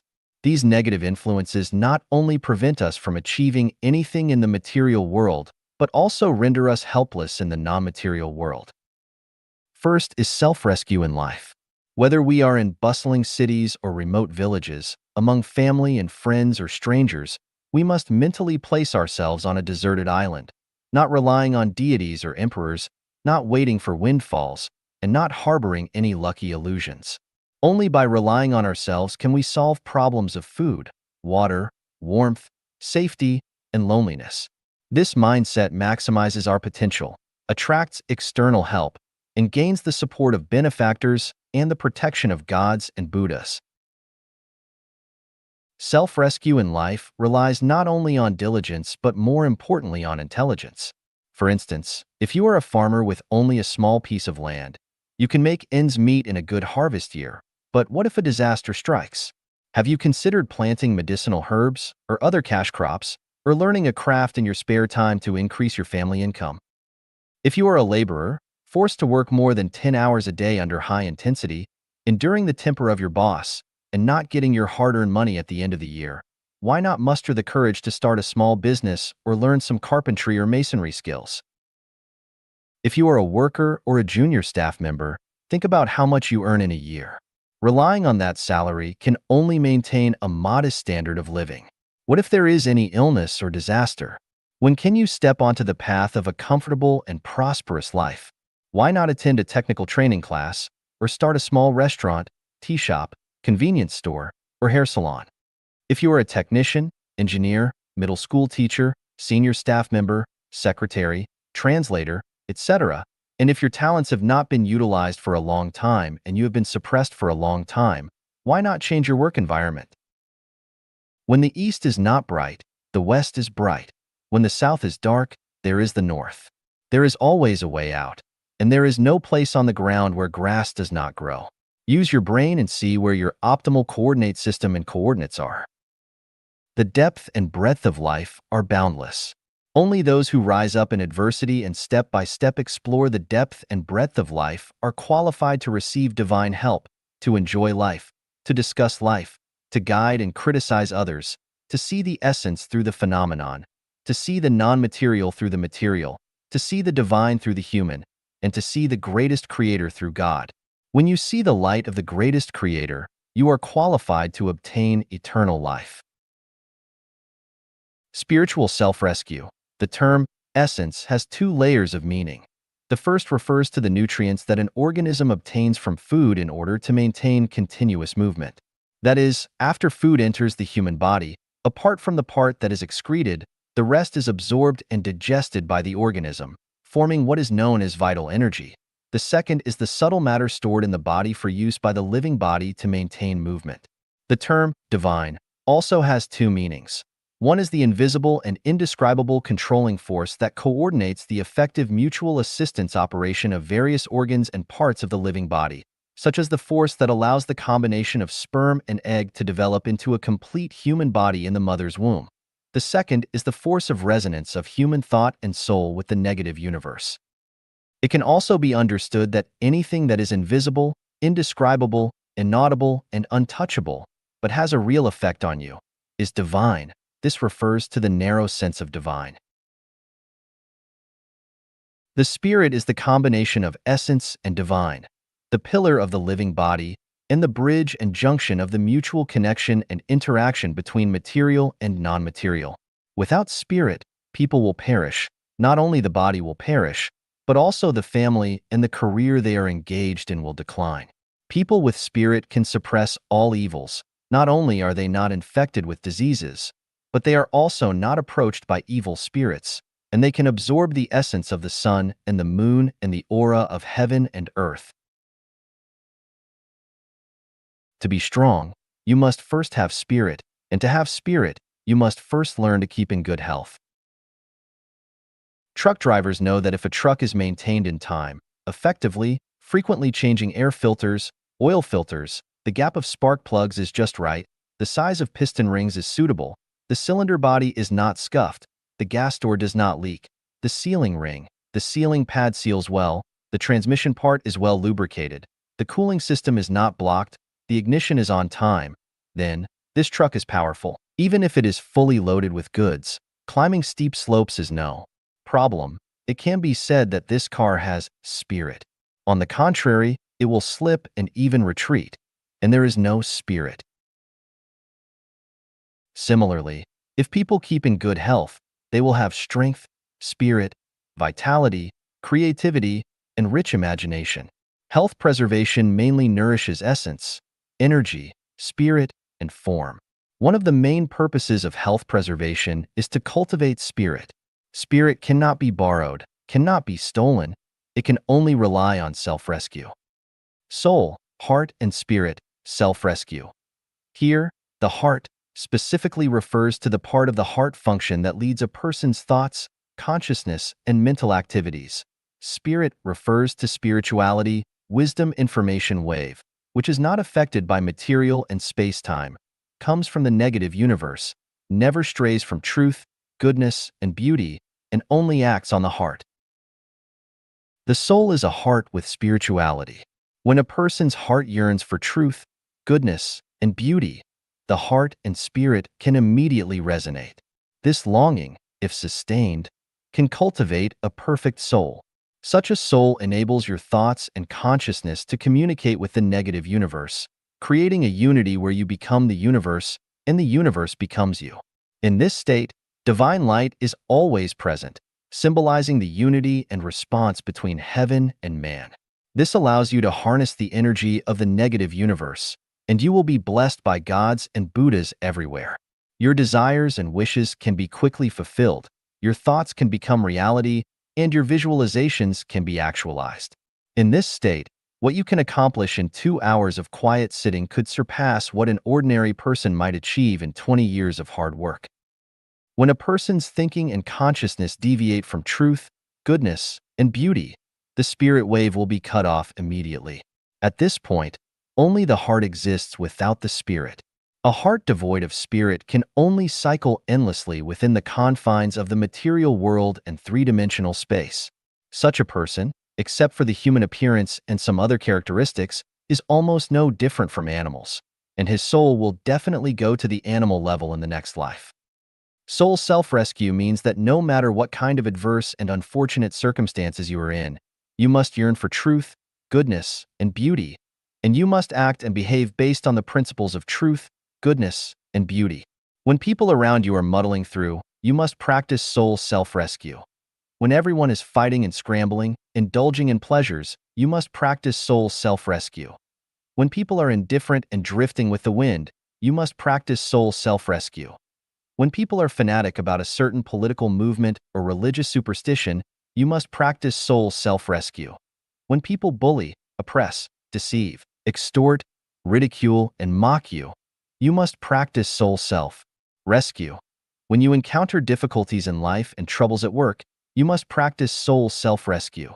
When you are suffering from stubborn diseases, or on the verge of bankruptcy, or isolated and helpless, you must practice soul self-rescue. As long as you learn to practice soul self-rescue, the gods and Buddha will help you break through the predicament, and miracles will definitely happen. 7. Embrace the mundane and transcend it. Mundane refers to phenomena that are widely accepted and prevalent in society. It has the following implications. Popularization.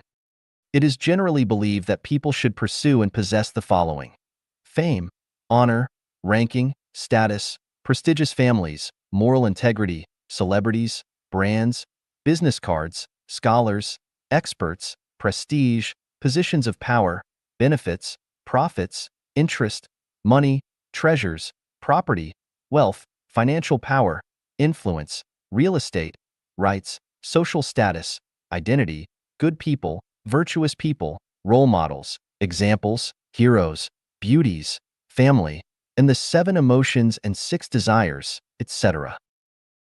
Trends.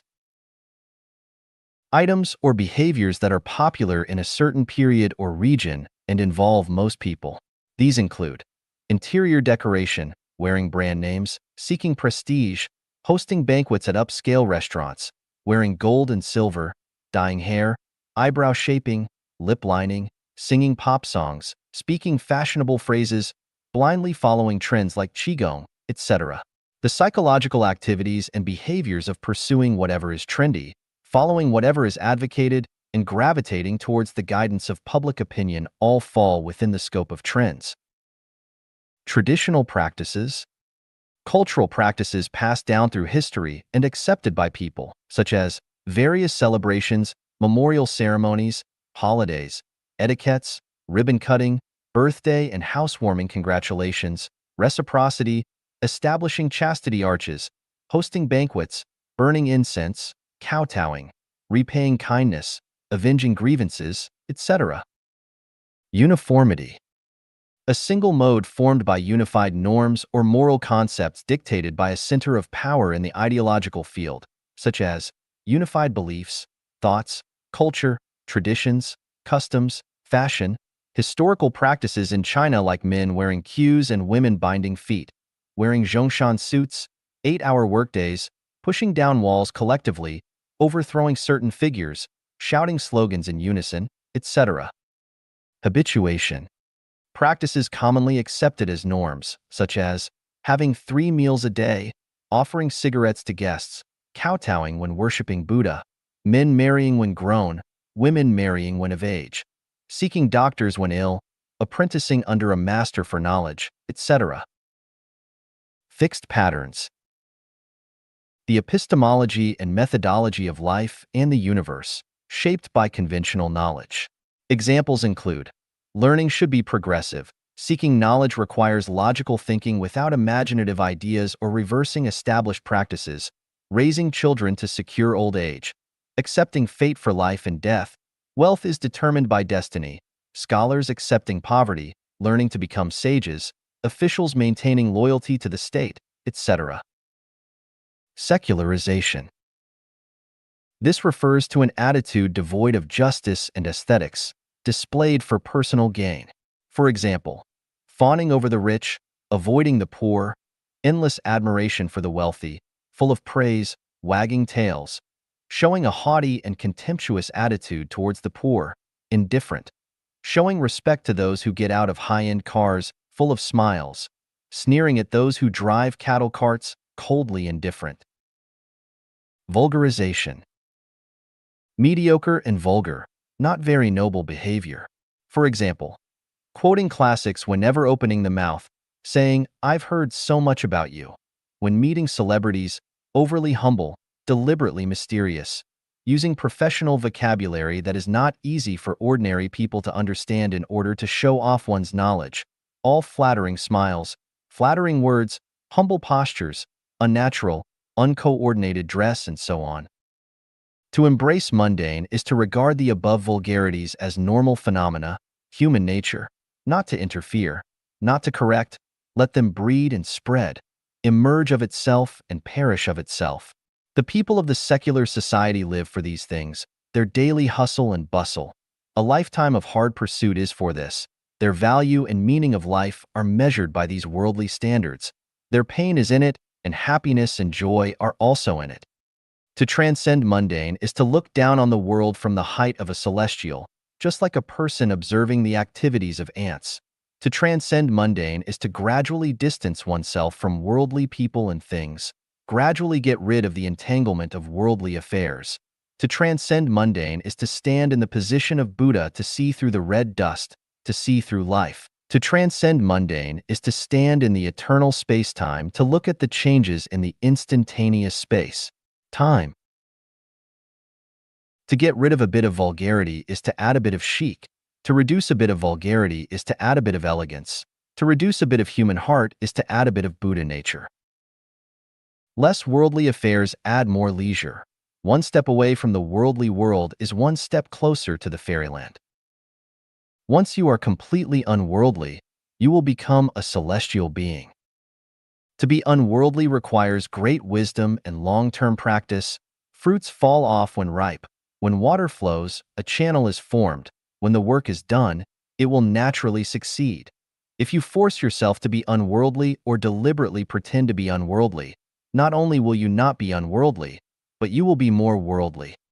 If you have the opportunity to climb a mountain once, to appreciate the infinite scenery of nature, or to go to the vast desert to feel the vastness of the world, or to go to the Gobi, the grassland to enjoy the vastness of the world, or to go to the dense forest to experience the mystery and greatness of nature, you will understand the heroic feelings of being free from worldly troubles. If you have the opportunity to listen to a few more concerts or cultivate your habit of appreciating music over time, it can also help you transcend the worldly. If you have the chance to spend some time with high monks in temples, high masters in Taoist temples, hermits in mountains and fields, real musicians, literary masters, scientists, you can also get the feeling of being unworldly. The fragrance of books can also drive away vulgarity. 8.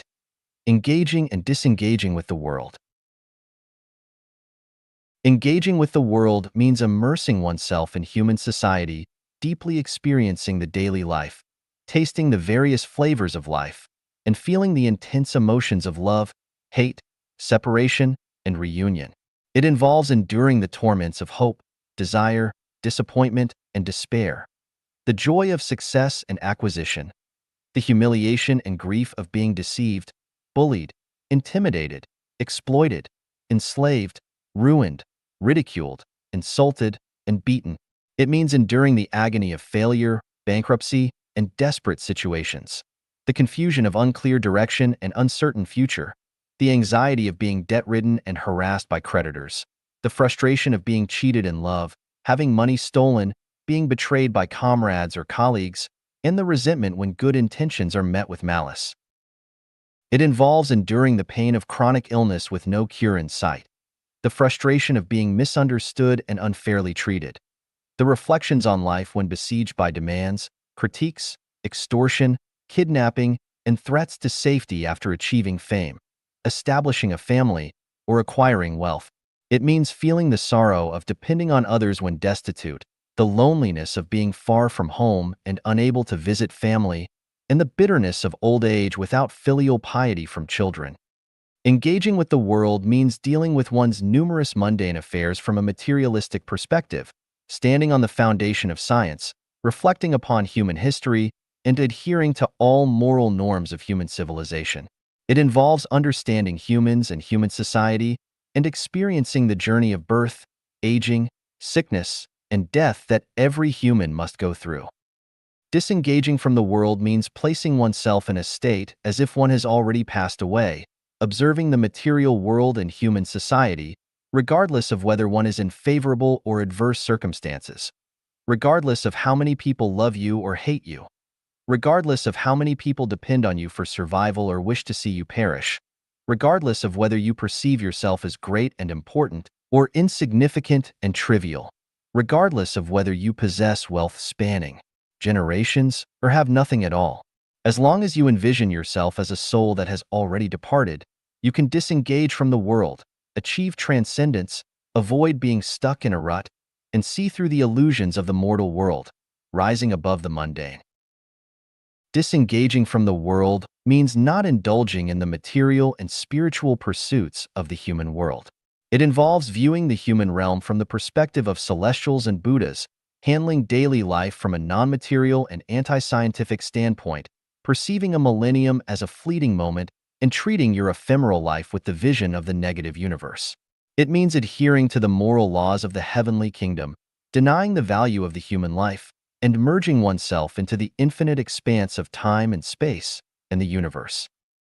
Furthermore, disengaging from the world means constantly contemplating how to become a celestial or a Buddha, how to serve as a servant of Allah, the ancestor of Buddha, the greatest creator. It involves pondering the destination of your soul after the death of the physical body and how to transform your transient, tangible life into an eternal, intangible existence. Finally, disengaging from the world means emulating figures like Laozi, who abandoned his homeland, riding a green ox out of Hangu Pass, like Shakyamuni, who left behind his wife and son to seek the true self and the truth of the universe, like Jesus, who refused to be a worldly king and chose to be crucified. To disengage from the world, you must first engage with it. Without experiencing the hardships of the human world, You cannot understand the heavens beyond. You cannot attain great wisdom. You cannot find the truth. You cannot comprehend the teachings of life genuine. A song aptly expresses this relationship. The little monk goes down the mountain to beg for alms. The old monk instructs again. The women out of the mountains are tigers. Quickly avoid them if encountering them.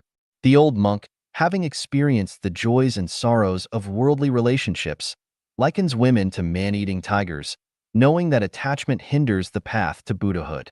But to the young monk, who has yet to engage with the world, the women seem charming and not like tigers at all.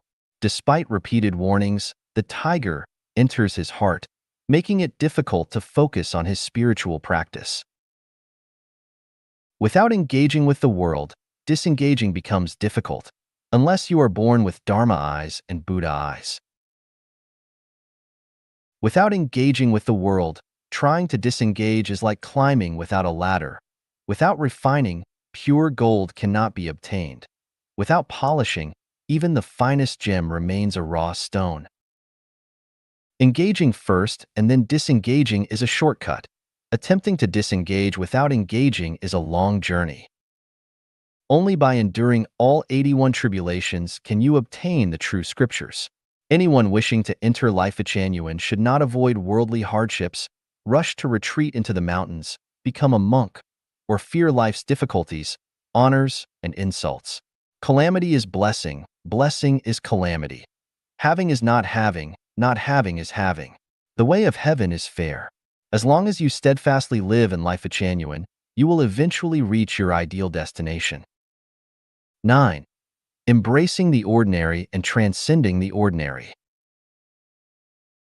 Ordinary refers to the common, conventional, usual, normal, bland, mundane, and mediocre aspects of life.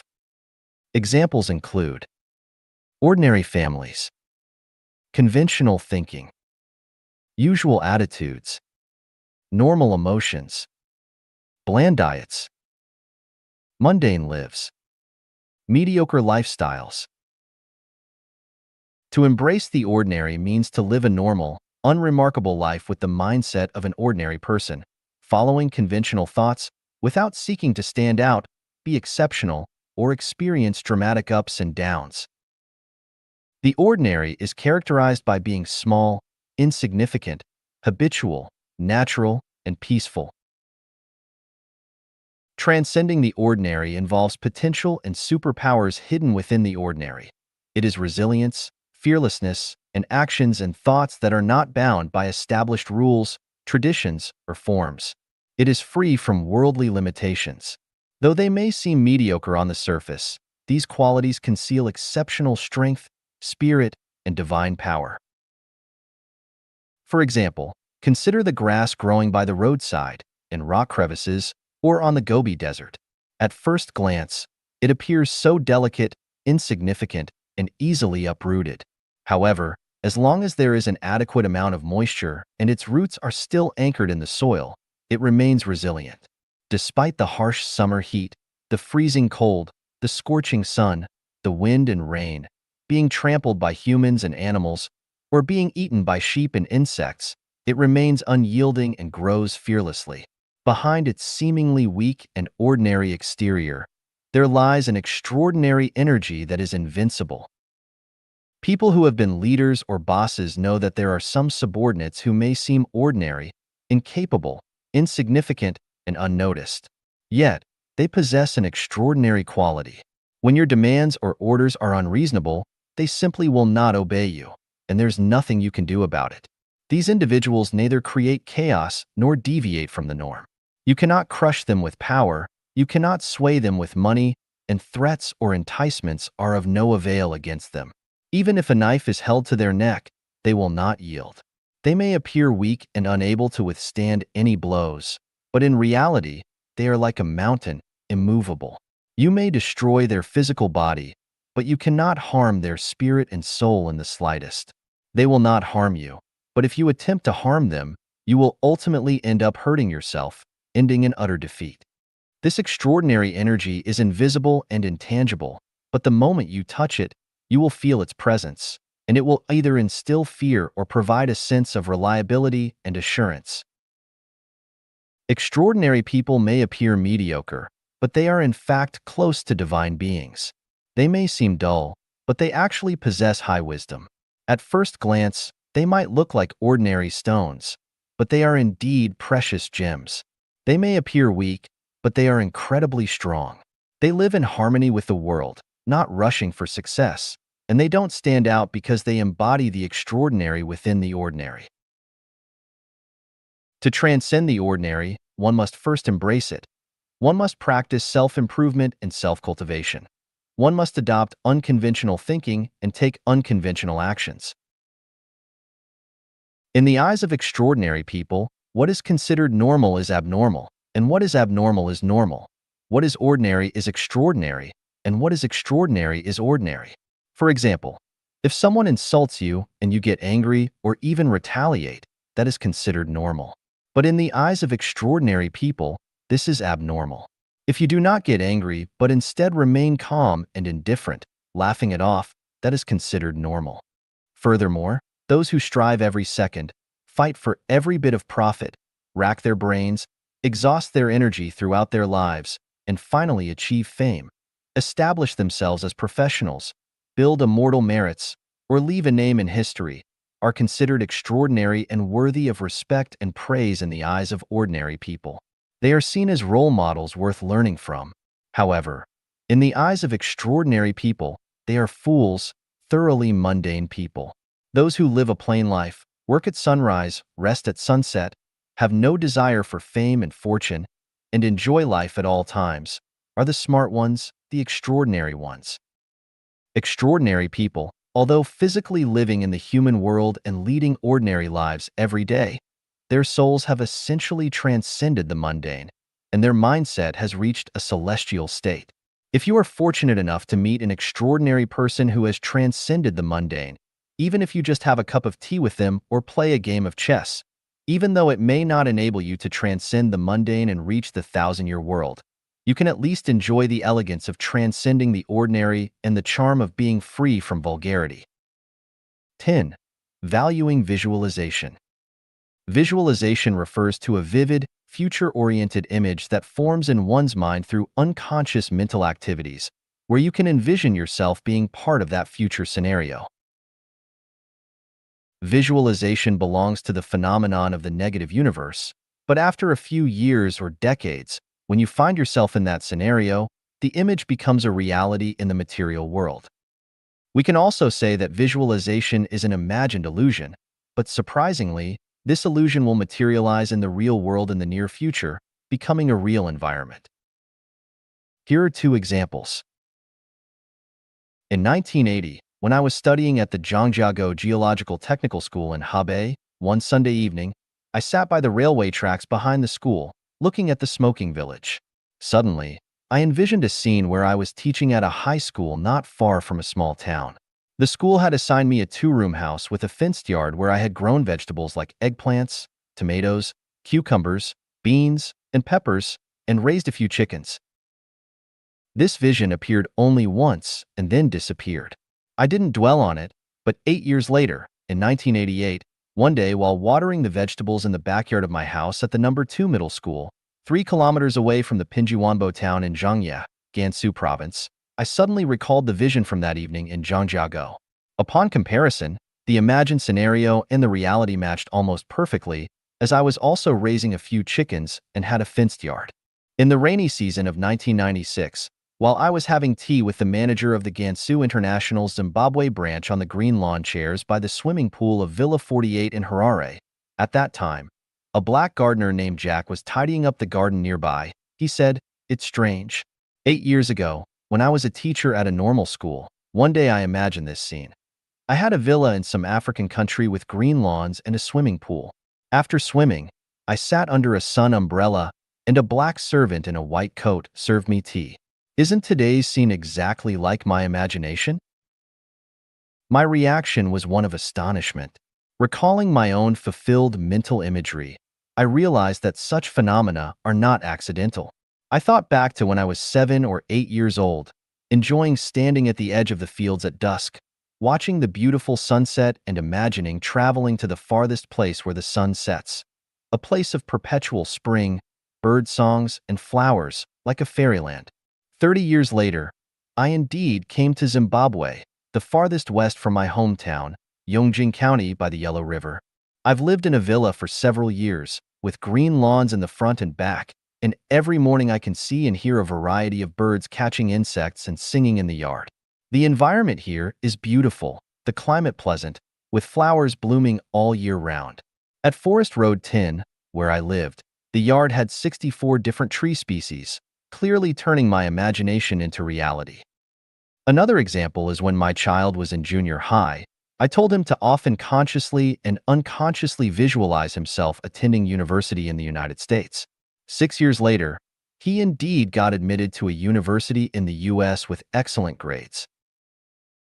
The transition from unconscious to conscious visualization was facilitated by the Bible.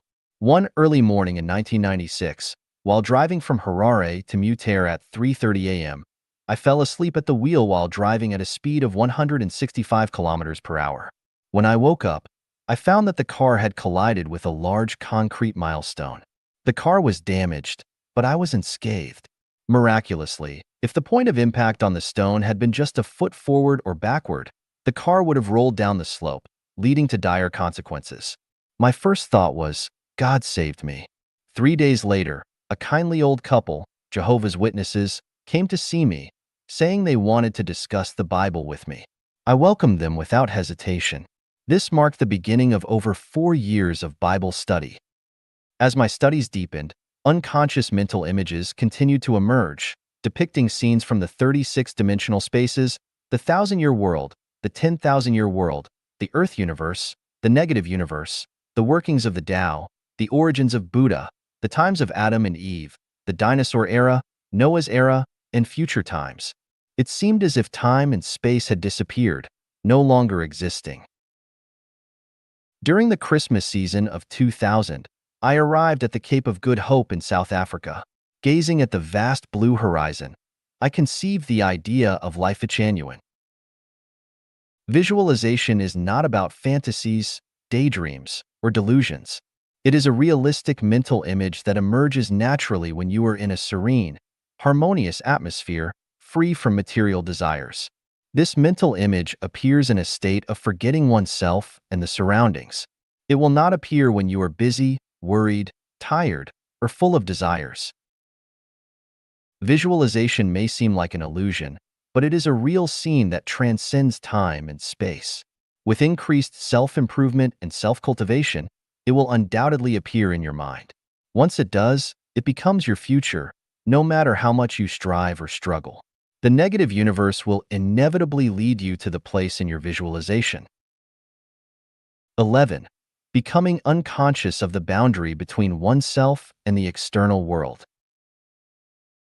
The term external world refers to the material world, while oneself refers to self-consciousness. Becoming unconscious of the boundary between oneself and the external world is a high-level spiritual state or an actual celestial realm that those with great wisdom and insight can reach. This state has 3 levels. Completion of intermediate self-improvement. At this level, one has understood the 36 dimensions of space and gained knowledge about the mutual dynamics of the positive and negative universes. One has understood the meaning, purpose, and value of life, recognizing that human life is just a phase in the transformation of the spiritual body. It becomes clear that all material pursuits are not only futile but also harmful. The source of all human suffering comes from self-consciousness. Desires, needs, and pursuits of the self, as well as the self's criteria for judging right or wrong, all lead to sadness, depression, heartbreak, anxiety, fear, misfortune, trouble, and pain. Only by letting go of material things, abandoning self-consciousness, and living in accordance with nature can one achieve the best life. Recognition of the material world. One realizes and sees that the entire material world is just an illusion or a facade of the non-material world. Life is but a fleeting moment. Though it has its beautiful aspects, it is ultimately too short. Striving and seeking material gains in this brief moment is utterly foolish.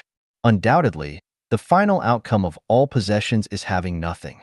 Only by completely abandoning the concept of materiality can one avoid being confused and bound by the surface phenomena of the material world. Only by forgetting the self can one follow the Tao, transcend time and space, unite with the Tao, achieve a celestial spiritual body, and enter eternal time and space. Understanding life's multilayered forms. One knows that the forms of life are multilayered. The visible forms perceived by humans are temporary, whereas the invisible forms are permanent. What humans consider illusory is actually real, and what they consider real is actually illusory. Viewing from different spatial dimensions reveals different forms of life. Only by using the thinking of gods and Buddhas, becoming unconscious of the boundary between oneself and the external world, and adopting unconventional thinking can one elevate life to a higher form. Becoming unconscious of the boundary between oneself and the external world is the highest level of intermediate self-improvement and the lowest level of advanced self-improvement. How to verify if one has reached the state of becoming unconscious of the boundary between oneself and the external world? When frequent wars and human suffering on earth do not affect you. When the death of a loved one brings no sadness. When losing all your possessions and facing bankruptcy leaves you unfazed. And when facing death brings no fear, you have reached the state of becoming unconscious of the boundary between oneself and the external world. At this point, you have little humanity left. When you feel completely comfortable, your mind extremely relaxed, flying through celestial realms you have never visited. When you don't know where you came from and have forgotten your past, even seeing your parents doesn't overly excite you. When you see no hunger, poverty or wealth, nobility or lowliness, disease, death, or private property. When you don't understand concepts like possession, construction, destruction, truth, beauty, goodness, falsehood, evil, ugliness, dignity, or safety, and can't distinguish between you, me, and them, and everything seems so beautiful, wonderful, unrestricted, and exhilarating. When you no longer feel the existence of time, with no distinction between day and night, you have reached the state of becoming unconscious of the boundary between oneself and the external world. In reality, your physical body has died, and you have arrived in the 1,000-year world or the 10,000-year world. At the point of becoming unconscious of the boundary between oneself and the external world, you have attained the nature of Buddha. The Cultivation chapter. Xiefeng. Cultivation refers to recognition, exploration, and judgment, finding the correct methods and paths. Practice refers to selection, restraint, and persistence, restraining one's emotions and desires, adhering to what is right, and giving up what is wrong. The journey to transcending time and space of life Genuine is divided into 3 levels of self-cultivation: elementary, intermediate, and advanced. Elementary cultivation. The purpose is to cultivate cognition by seeing through life, to discard illusions, return to simplicity and truth, develop human nature, sort out the chaos, find the way out of complexity, see the constant in the impermanent, and gradually transition from the muddled and chaotic ordinary life to the clear and distinct life of the virtuous, and thus achieve a state of individual health, wealth, and freedom. The elementary stage of cultivation also needs to do your best to complete your duty, laying the foundation for the intermediate stage of cultivation, which is to be free from cares and worries. Intermediate cultivation. The purpose is to cultivate the heart through calming the mind, stopping the mind, governing the mind, rectifying the mind, being humble, stabilizing the mind, purifying the mind, ending the worries of the heart, dispelling the heavy fog that shrouds the mind, making the mind transparent and clean, achieving the goal of transcending the secular, leaving the world, ending the worries of the heart, and being extraordinary, and laying the foundation for the advanced stage of cultivation, which is to cultivate nature. Advanced cultivation. The purpose is to cultivate nature through unconventional thinking, wild imagination, doing the opposite, denying life, and thus achieving the goal of walking with angels, celestials, and Buddhas, and entering the celestial realm. Nature refers to the original characteristics of the gene structure of humans designed by the greatest creator, which is called the root of wisdom in Buddhism, and the spirit and spirituality in the language of celestials. This nature is absolutely pure, without impurities. If this spirituality can be maintained, people will not get sick or die, and can live forever.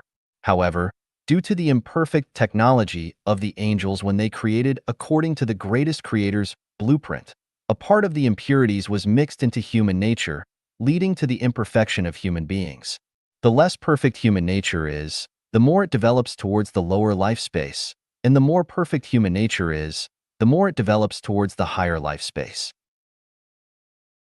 Cultivating nature is to gradually remove the impurities mixed in the original nature through cultivation and restore the original characteristics given by the greatest creator. Before cultivation, I have excerpted some content from the Bible, Quran, Diamond Sutra, and Tao Te Ching to enlighten our wisdom and lay the psychological foundation for cultivation. Clouds rise and rain falls without intention. Clear wind and bright moon reveal the mystery. Look at the 100-foot tree reaching the sky. Bit by bit, it grows upward, referring to energy. Calm your mind and think carefully. In an instant, you can travel 100,000 miles. After 10 years of cultivation without enlightenment, once enlightened, you reach the jade pool. Excerpts from the Bible. God looks down from heaven on all mankind to see if there are any who understand, any who seek God. Psalm 53 verse 2. The mind governed by the flesh is death, but the mind governed by the Spirit is life and peace. Romans 8 verse 6. For physical training is of some value, but godliness has value for all things, holding promise for both the present life and the life to come. 1 Timothy 4 verse 8. Do not fret because of those who are evil or be envious of those who do wrong. For like the grass they will soon wither, like green plants they will soon die away. Psalm 37 verses 1 to 2. Excerpts from the Quran. You see the mountains and think them firmly fixed, but they shall pass away as the clouds pass away. Such is the artistry of God, who disposes of all things in perfect order, for he is well acquainted with all that you do. Surah 20, 27:88. Whoever desires the harvest of the hereafter, we increase for him in his harvest. And whoever desires the harvest of this world, we give him thereof, but there is not for him in the hereafter any share. Surah 25, 42:20. On the day when men will be like scattered moths, and the mountains will be like carded wool, then he whose balance of good deeds will be found heavy will be in a life of good pleasure and satisfaction. But he whose balance of good deeds will be found light will have his home in a bottomless pit.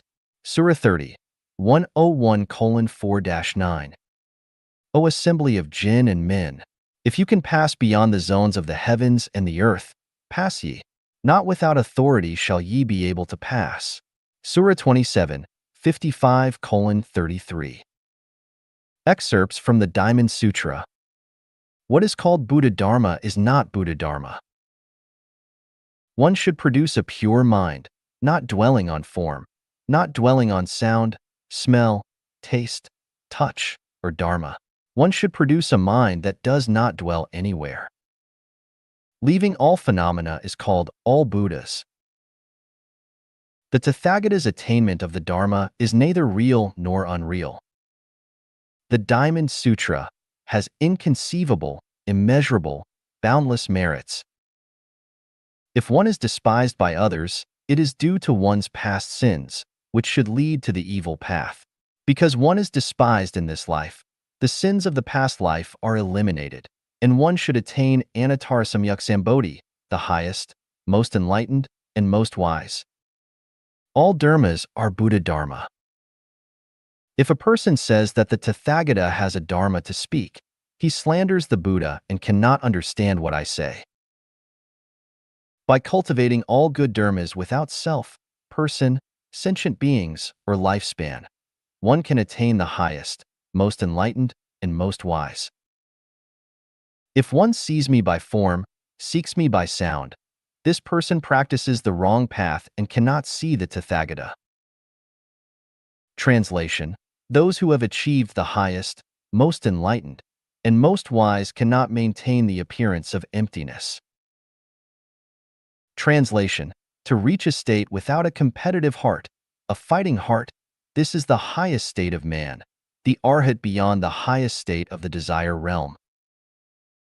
All conditioned dharmas are like dreams, illusions, bubbles, shadows, like dewdrops and a lightning flash. Contemplate them thus. Excerpts from the Tao Te Ching. Act without action, and there is nothing that is not governed. Put others before yourself, and you will be ahead. Put others outside yourself, and you will be preserved. The form of formlessness, the image of nothingness, this is called haziness. Meet it, and you will not see its head. Follow it, and you will not see its tail. There are things mixed together, born before heaven and earth, silent and void, standing alone without change, circulating without fail. It can be regarded as the mother of the world. I do not know its name, so I call it Tao, and I name it as great. Only those who do not contend, thus no one in the world can contend with them. Although there are glorious views, they dwell in transcendence. Good actions leave no trace, good words have no flaws, good calculations do not use counters, good closures have no key and cannot be opened, good knots have no rope and cannot be untied. Those who act will fail, those who hold will lose. Hold the great image, and the world will come. The Tao is always non-active, yet there is nothing it does not do. All things in the world are born of being, and being is born of non-being. The bright Tao seems dim, the advancing Tao seems to retreat, the smooth Tao seems rugged. The greatest straightness seems crooked, the greatest skill seems clumsy, the greatest eloquence seems tongue-tied. The greatest square has no corners, the greatest vessel is late in completion, the greatest sound has rare notes, the greatest image has no form, the Tao is hidden and has no name. The great Tao is very level, but people like to take shortcuts. Disaster is what fortune depends upon. Fortune is where disaster subdues. A tree as big as a man's embrace grows from a tiny sprout. A tower 9 stories high begins with a heap of earth. A journey of 1,000 miles starts under one's feet. The way of heaven has no favorites, it is always with the good man. The way of heaven benefits and does not harm. The way of the sage is to act but not to contend. Above, it associates with the Creator, and below, it associates with those who are outside life and death and have no beginning or end. Zhuangzi. Words of Xiefeng. All non-active laws, there is no way to explain them. Coming like thunder and lightning, leaving like a dream. No emptiness, no reality, no sound, no silence, no boundaries, no limits, no moves, no postures. Invisible, untouchable, powerful. Cannot be stolen, cannot be hidden, unpredictable. Everything is it, yet it is not everything. Comply with it. Everything goes smoothly, peace for 10,000 years. Resist it, full of bumps, disaster extends to descendants. Elementary cultivation. Xiefeng.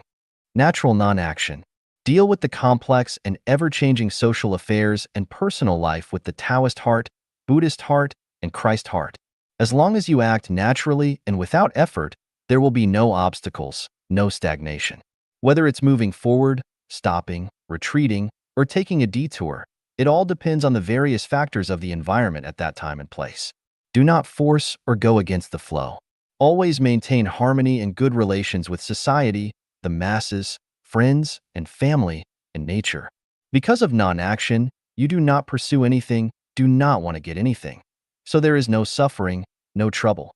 You act accordingly, stop accordingly, create accordingly, and roam freely, showing a quality that is transcendent of the material world, yet does everything. If the masses need you to be the president, you will be the president. If society needs you to be a cleaner, you will be a cleaner. If you can become a billionaire, you will not refuse. If you are a farmer, you will willingly accept it. If your spouse wants to divorce, let them divorce. If your child can go to college, let them go. If they can't go to college, let them do something else. Today there are delicacies, just eat. Tomorrow there is only pickles, steamed buns, and plain water. And there is no resentment, melancholy, and comparison with others. Today there is a luxury villa, just live in it. Tomorrow you only live in a simple thatched house, and you are also content. People praise you, adore you, and there is no joy in your heart. If people scold you and belittle you, you will not feel resentment. In this way, all threats and temptations, defiance and poverty will not be able to bother you. Over time, you will have a clear mind and wisdom will be born.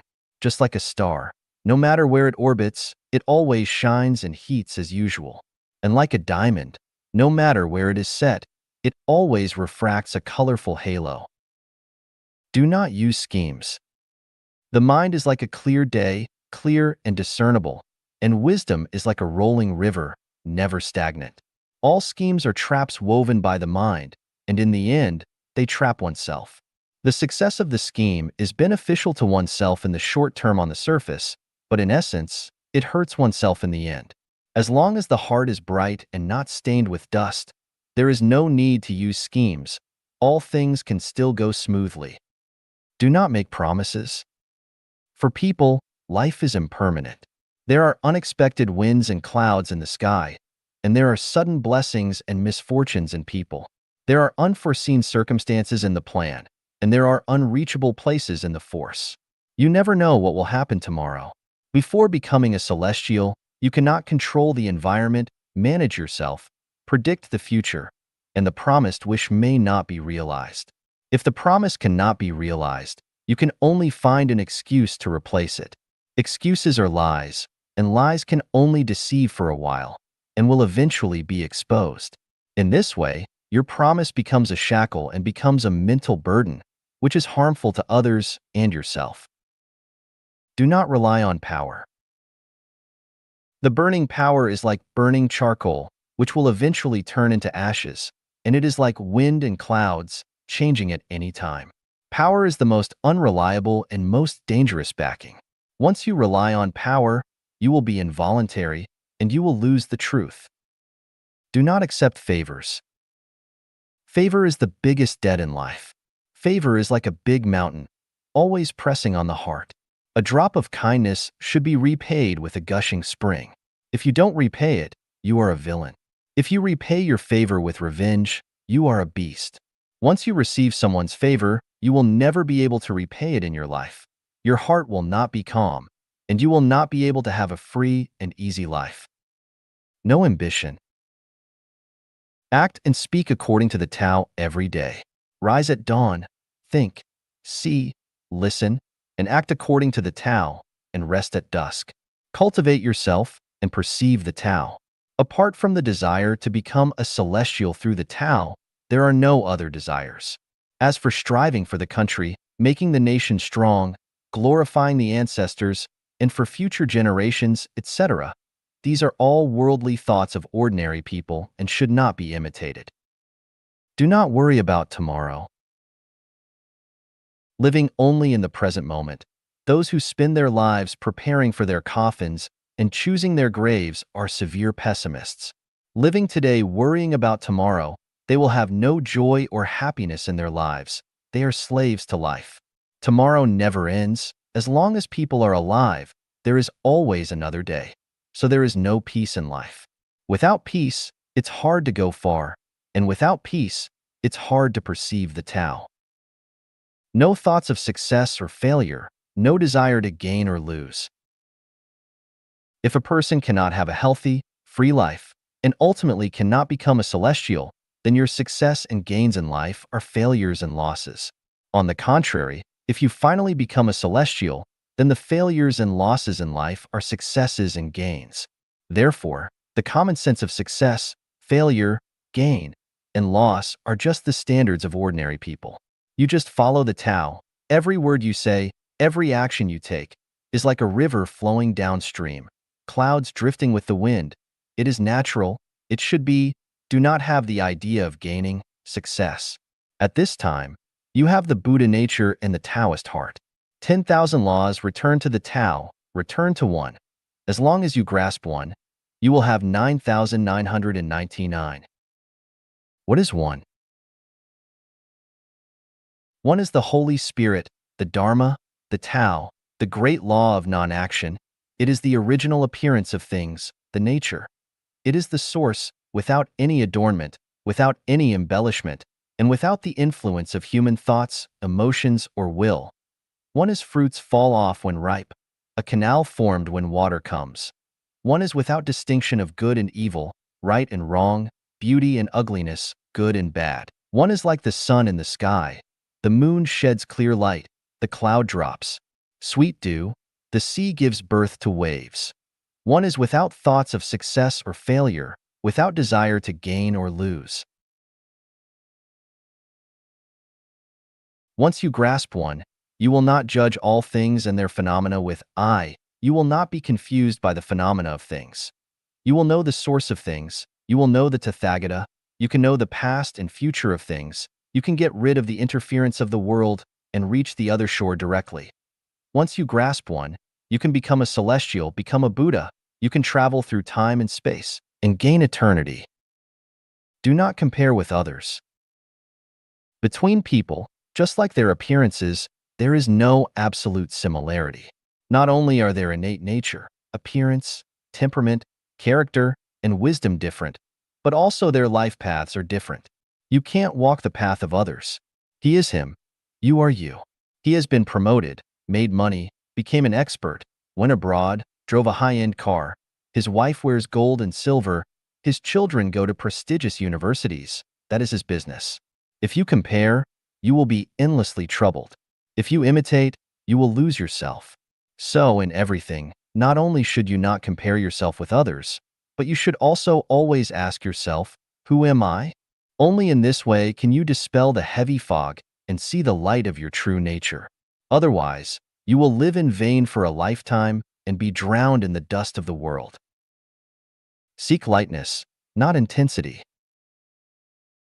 Eating light food does not hurt the spleen and stomach and can keep you healthy. So, do not drink strong tea, strong alcohol, strong coffee. Do not overeat. Even if it is sour, sweet, bitter, spicy, salty, it should also be light. Living lightly, your muscles and bones are happy. So, do not work for a long time, walk for a long time, squat for a long time, stand for a long time, lie down for a long time, stand for a long time, watch for a long time, listen for a long time, gaze for a long time, think for a long time. Do not seek luxury and comfort in life, only seek appropriateness. Friendship is understated. As the wise say, the friendship of a gentleman is as light as water.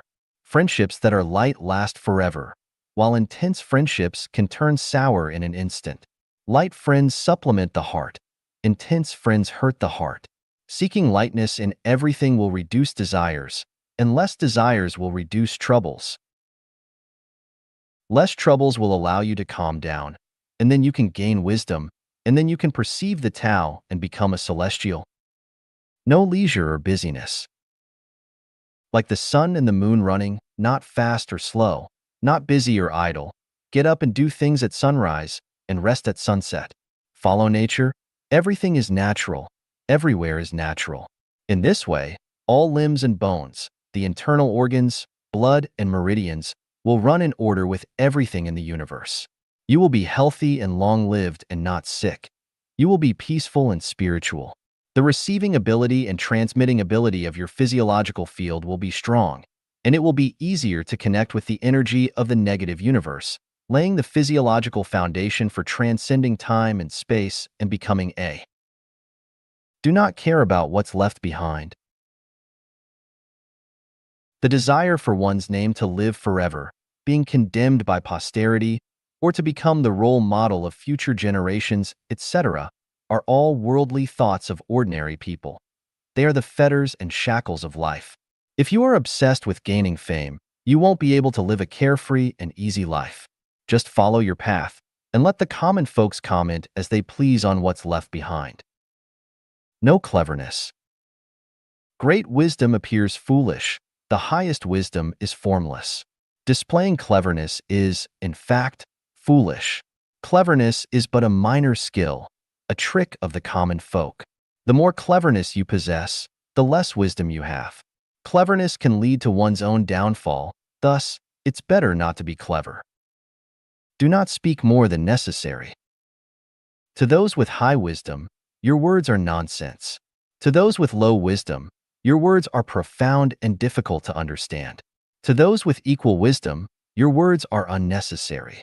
Once the words are spoken, they can easily be twisted by those who love to nitpick and slander you. Therefore, it is best not to speak more than necessary, so that you can avoid disputes, get rid of troubles, increase wisdom, and make progress. Do not fear death.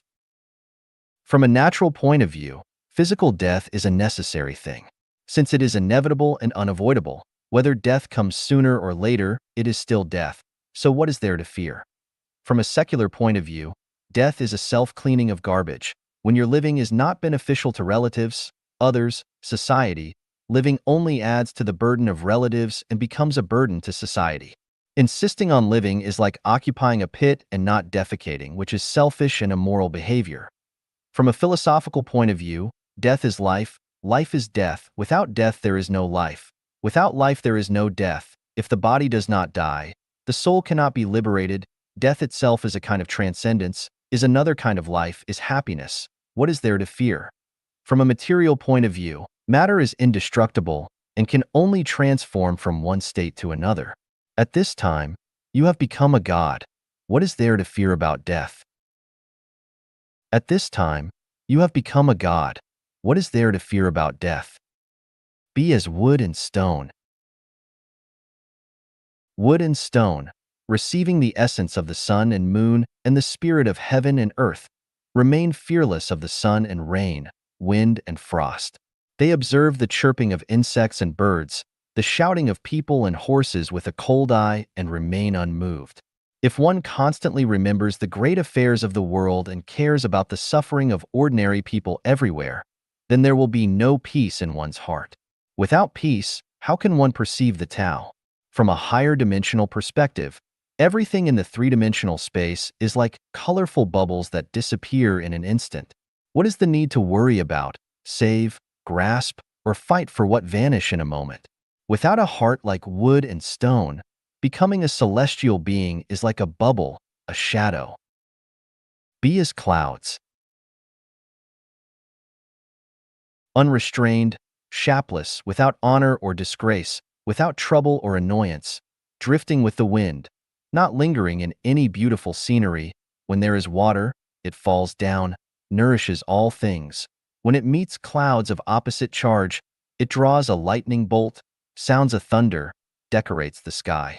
Otherwise, borrow the heat of the sun and disappear into the vast universe. Be as ice. When things meet fire, they burn. When they meet heat, they rot. When they meet cold, they last. When they meet ice, they are constant. If you can reach this state of heart like ice, feelings like water, there will be no strong feelings of love, hate, and separation. Don't be afraid of ordinary people seeing you as a cold-blooded animal, an inert gas, a weird person. Be as water. The best is like water. I am formless, but can become any shape. I am weak, but can create huge waves. I have no desire, but can nourish all things. I am pure, but can wash away all dirt. I am humble, but all things have to rely on me. No opponents, no enemies. Do not fight with heaven, do not fight with earth, do not fight with people. Be a part of the harmonious nature. Treat insults, defamation, slander, and spreading rumors as plants treat lightning, storms, severe cold and heat, without being moved, without refuting, without arguing, without reasoning. Treat harm, traps, exploitation, and oppression like cliffs treat tsunamis, the earth treats earthquakes, mountains treat volcanic eruptions, and rivers treat reverse stone flows. Just ignore, do not fight back, do not get angry, do not retaliate. Why not fight with heaven? Because people are just a tiny particle in the sky and the universe, pitiful and tiny. Although people call themselves the spirit of all things, they do not know how high the sky is, how big the universe is, where they come from, where they're going, when they will get sick, when they will die. We can't control ourselves, can't manage ourselves. How can we fight with heaven? Why not fight with the earth? Everything on the earth is interconnected, relies on each other, causes and affects each other, and benefits each other. They are mutually beneficial biological plant chain, a perfect system. Any artificial transformation will take care of this and lose the other, destroying the ecological balance inside nature. You use pesticides to kill insects, which means that birds are gone. Mountains become terraces and floods will flood. Grasslands become farmland and dust fills the sky. Deserts become oases and it will bring more severe heat and cold. Pollute rivers, lakes, and seas and diseases will be rampant. Pollute the air and it is difficult to see white clouds and blue sky. Fighting with the earth is equivalent to digging your own grave and turning heaven into hell. Why not fight with people? Wronging others is a disaster. Forgiving people is a blessing. Confronting with people with no Tao in their heart, the result is self-harm. Those who fight people will be fought by people in the end. Those who play people will be played by people in the end. Those who kill people will be killed by people in the end. Those who harm people will be harmed by people in the end. Those who scold people will be scolded by people in the end. Gain is loss, loss is gain. An iron law in the universe is, there is cause and effect, there is fruit and cause, there is loss and gain, there is gain and loss. You don't need to fight with people, just let others bully you.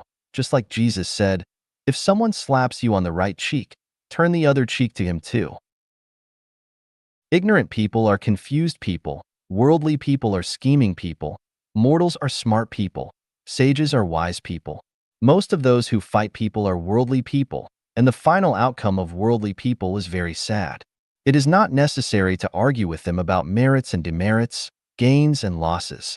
In addition, those who fight people have restless hearts, and it is difficult for them to perceive the Tao without a calm heart. If you do not retaliate after being harmed, there will be no worries. Without worries, one can be calm. Calmness brings peace, balance, and clarity. One can perceive the Tao, pursue the Tao, attain the Tao. Attaining the Tao can become a celestial, can enjoy eternity. Why fight with people? The retribution of cause and effect is precise to the smallest detail. Do not fight with people, just follow the Tao, leave the rest to the Tao to manage. The Tao is very fair and will not wrong people. 2.1.Do not show ability. Ability refers to talent, intelligence, capability, brilliance, energy, function. The more ability a person has, the higher their value. Ability is like a colorful gem. It must be hidden and not shown off. You should let the world see that you are no different from others. Even if you have the talent of strategizing and gaining a decisive victory 1,000 miles away and an ability to rule the country, you should also look at the world with cold eyes. Once your abilities are revealed, you will become a slave to your own abilities, and you will be enslaved by relatives, others, and society. You will lose control over yourself, and you will have no leisure time to cultivate and improve yourself. Of course, this is not to say that you should not use your ability or ignore your relatives and friends. If you want to help people, it is best to do it in a way that people can't see or touch. Mobilize the energy of the negative universe, make their work smooth, make their family harmonious and happy, make their life safe. Helping people and not letting people know is the way to cultivate one's virtue.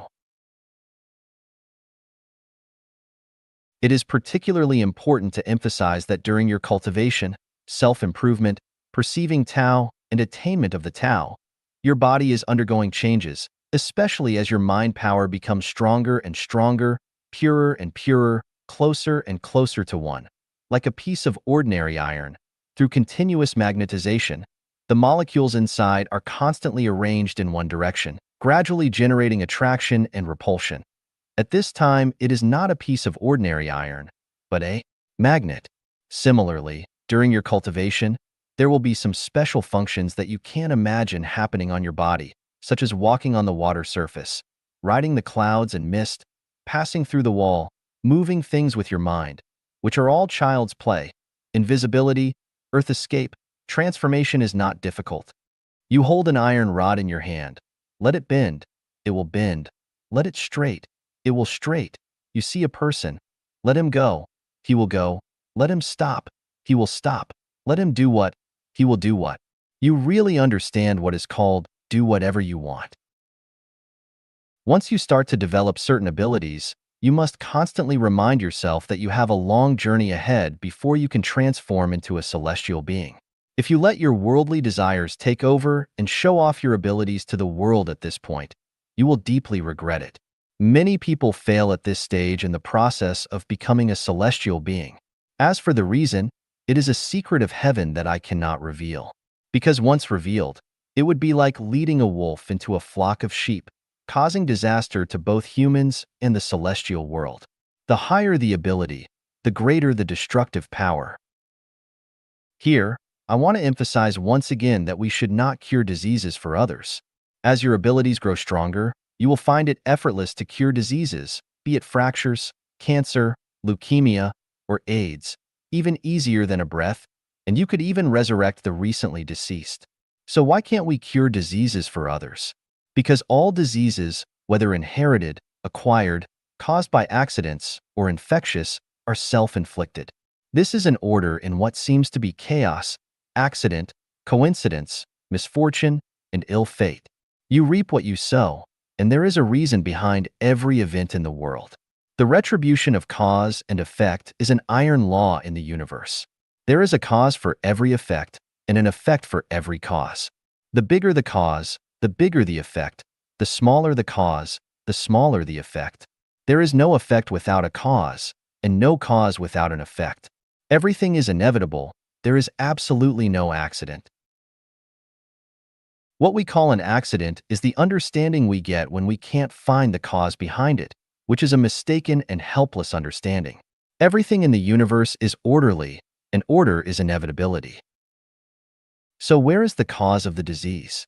Hereditary diseases, congenital diseases, are caused by our ancestors. The ancestors' defiance of the Tao is the cause, and the suffering of the descendants is the effect. The previous generation planted trees, and the next generation enjoyed the shade. The previous generation committed sins, and the next generation suffered. How do diseases in real life come about? Overeating, irregular living, indulging in joy, exhausting labor, too much talk, worry, affection, desire, and greed can all lead to abnormal operation of certain organs and parts of the body, causing pain and disease. A small part of infectious diseases is caused by nature, and the vast majority are caused by society and are also self-made by people. Air, flies, and mosquitoes themselves will not infect you with diseases. In general, 10% of diseases are caused by ancestors, 80% are self-made, 9% are collectively made by humans, and 1% are caused by order. Since the disease is self-made, people should suffer from the disease. Through the torment of disease, people can gain wisdom and know where they have gone too far and should stop. Through the torment of disease, people can reduce the heart of striving for fame and profit and increase the intention of transcending the mundane. Through the torment of disease, they can wake up the people around them and the world to prevent them from happening. If you use special functions to cure it, you will not achieve the above effects. In addition, suffering from disease is a form of repaying debts. If you have own heaven, own the earth, own people, own society, own nature, blaspheme the greatest creator and insult Buddha, you have to repay it. The more you suffer, the lighter your debt. The smoother and flatter your path to becoming a celestial. I say this, not to ask you not to treat the disease when you have it. When you have a disease, you not only need to treat it, but also need to treat it in time. You need to ask a doctor to treat it. The doctor treating diseases is in line with the Tao, but the more important thing is that you need to prevent it yourself and learn to keep in good health. 22. Pay attention to the micro, weak, and small. The micro world is larger, more complex, and stronger than the macro world. It's hard to understand the Tao without noticing the subtle. The concept of constant dripping wears away a stone, and sawing through wood with a rope are macroscopic, while the micro things and influences are invisible and intangible.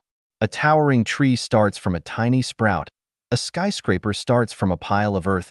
Profound morality comes from every word and deed. Every smile and movement, disasters and blessings start from a thought in the heart. So don't seek the big, just seek the small. Don't seek the obvious, just seek the subtle. Don't seek the strong, just seek the weak. Don't seek the hard, just seek the soft. 23. Do your best. To cultivate to become a celestial, one must first cultivate to be a human. Human cultivation requires doing one's best. Doing one's best is for being free from cares and worries, and being free from cares and worries leads to becoming a celestial. The primary duty of doing one's best is to respect one's parents. It's hard to become a person without filial piety. You grew up sucking your parents' milk, and your parents poured all their heart and blood into your growth process. They were frightened for you and spent countless sleepless nights for you. The selflessness of human beings is most perfectly and vividly embodied in the way parents treat their children. Whether you want to cultivate to become a celestial to unite with Tao, to become a monk to cultivate to become a Buddha, to serve the country, or to make a career. Whether you throw your head and shed blood for your children, or travel north and south for love and friendship. Whether you stride in palaces and courtyards, or are stranded at the ends of the earth, you should first put your parents in your heart. Even if you have 1,000 reasons and 10,000 excuses, it's hard to avoid the blame and escape the sin of unfilial piety. Doing your best is not about quantity or quality, but about exerting your utmost effort. When your parents are alive, you should do your utmost to fulfill your filial duties. After your parents pass away, there should be no guilt or regret in your heart, and you can be free of worries, having fulfilled your obligations towards your parents. Respecting your parents is for the sake of upholding the Tao, regardless of your parents' attitude towards you, how much they love you, your economic situation, or the physical distance between you and your parents. The next priority is to raise your children. Children are an extension of yourself, and about 20% of a child's destiny is in the hands of their parents. Whether you planned well, hoped for, or were mindless and casual, once a child is born, you must take full responsibility until the child reaches the age of 18. If a son is not taught, it is the father's fault. If a daughter is not taught, it is the mother's laziness. You must give up your own leisure and entertainment time, the pursuit of fame and profit, and pour your heart and blood into the upbringing, training, and education of your children. Only in this way can you fulfill your obligations towards your children. The third duty is to do your best towards your spouse, siblings, relatives and friends, neighbors and society, plants and insects, birds and beasts, and livestock, so as to have no regrets in your heart. The fourth duty is to do your best for yourself. Before becoming you are after all a mortal with many desires. If you can recognize the harm of desire, it can be self-transformed. If you fail to recognize its harm and forcibly restrain it, it will backfire. For example, when your sexual desire is strong and you cannot calm down to practice cultivation, you might seek a prostitute to calm your body and mind. If you see others gambling and feel an itch in your heart, then go and gamble in a game and experience the feelings of self-blame, self-hate, and guilt when losing. If you find drinking interesting, then get drunk once until you vomit. If you find others playing mahjong interesting, then play it once all night until your face turns green, your muscles shake, and your whole body feels numb. If you feel that swearing is satisfying, then go ahead and swear once, regardless of the consequences, until people think you are vulgar and unbearable and look at you with contempt. If you've heard that cockroach meat is delicious, then have a feast until you feel nauseous and want to vomit. Desire is very tempting before it is realized. Only after satisfaction, Will you find it tasteless, not valuable, not worth bothering about, wasting time and wasting money? Only when you have done your best for yourself and feel that there is nothing to regret can you be free from cares and worries and finally reach the state of no self. Otherwise, with a self in your heart, you cannot enter high-level cultivation. While doing your best, you should learn to gradually give up. Analyze what factors consume your heart, life, harm your health, waste your time, waste your money, bind your freedom, and affect your development. Discard what is worthless, meaningless affairs, people, things, etiquette, traditions, habits, environments, bit by bit, gradually reduce. Affairs, like some meetings, people, like those complaining about the sky and people, love to complain, friends that love to talk about right and wrong, things, like non-practical decorations, etiquette, like birthday gifts, traditions, like celebrating holidays, habits, like smoking, environments, like too much noise, too much right and wrong, places where you don't like to live and work, etc., etc. Finally, you can reach the state of physical and mental freedom, unrestrained, despise the world, and yearn for the fairyland. Intermediate cultivation. Xiefeng. Translation edited by Qin Yu. Calm the mind. Everything is consumed in commotion, but is benefited from tranquility, and tranquility is the home of our spirit. Tranquility gives birth to wisdom, while commotion breeds fatuity. Without tranquility, it's hard to achieve much or go far. In the worldly realm, there are temptations of pleasing sounds, sensual pleasures, material wealth and profits, conflicts between self and others, seductions and misguidances, power struggles and deceptions, dangers lurking like sharp swords, turbulent and perilous situations, crises lurking everywhere, and countless forms and appearances. Only through the illumination of tranquility can we see clearly, like the sun shining brightly in the sky, sweeping away all haze, bringing clarity and peace. This is the path to seek harmony and well-being. How to calm the mind.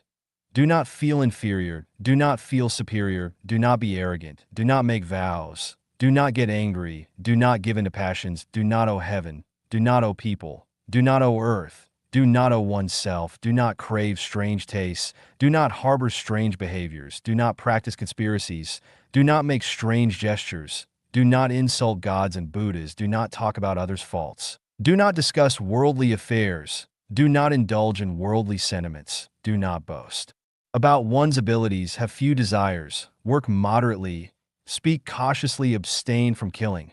Then you can calm your mind. Stop the mind. The sea of suffering is boundless. Turn back, and you find the shore. Life is finite, but desires are boundless. Desires are like food, never-ending. They are like demons that disturb your mind and confuse your Buddha nature. If you do not aim high here, you will fall into the demonic realm.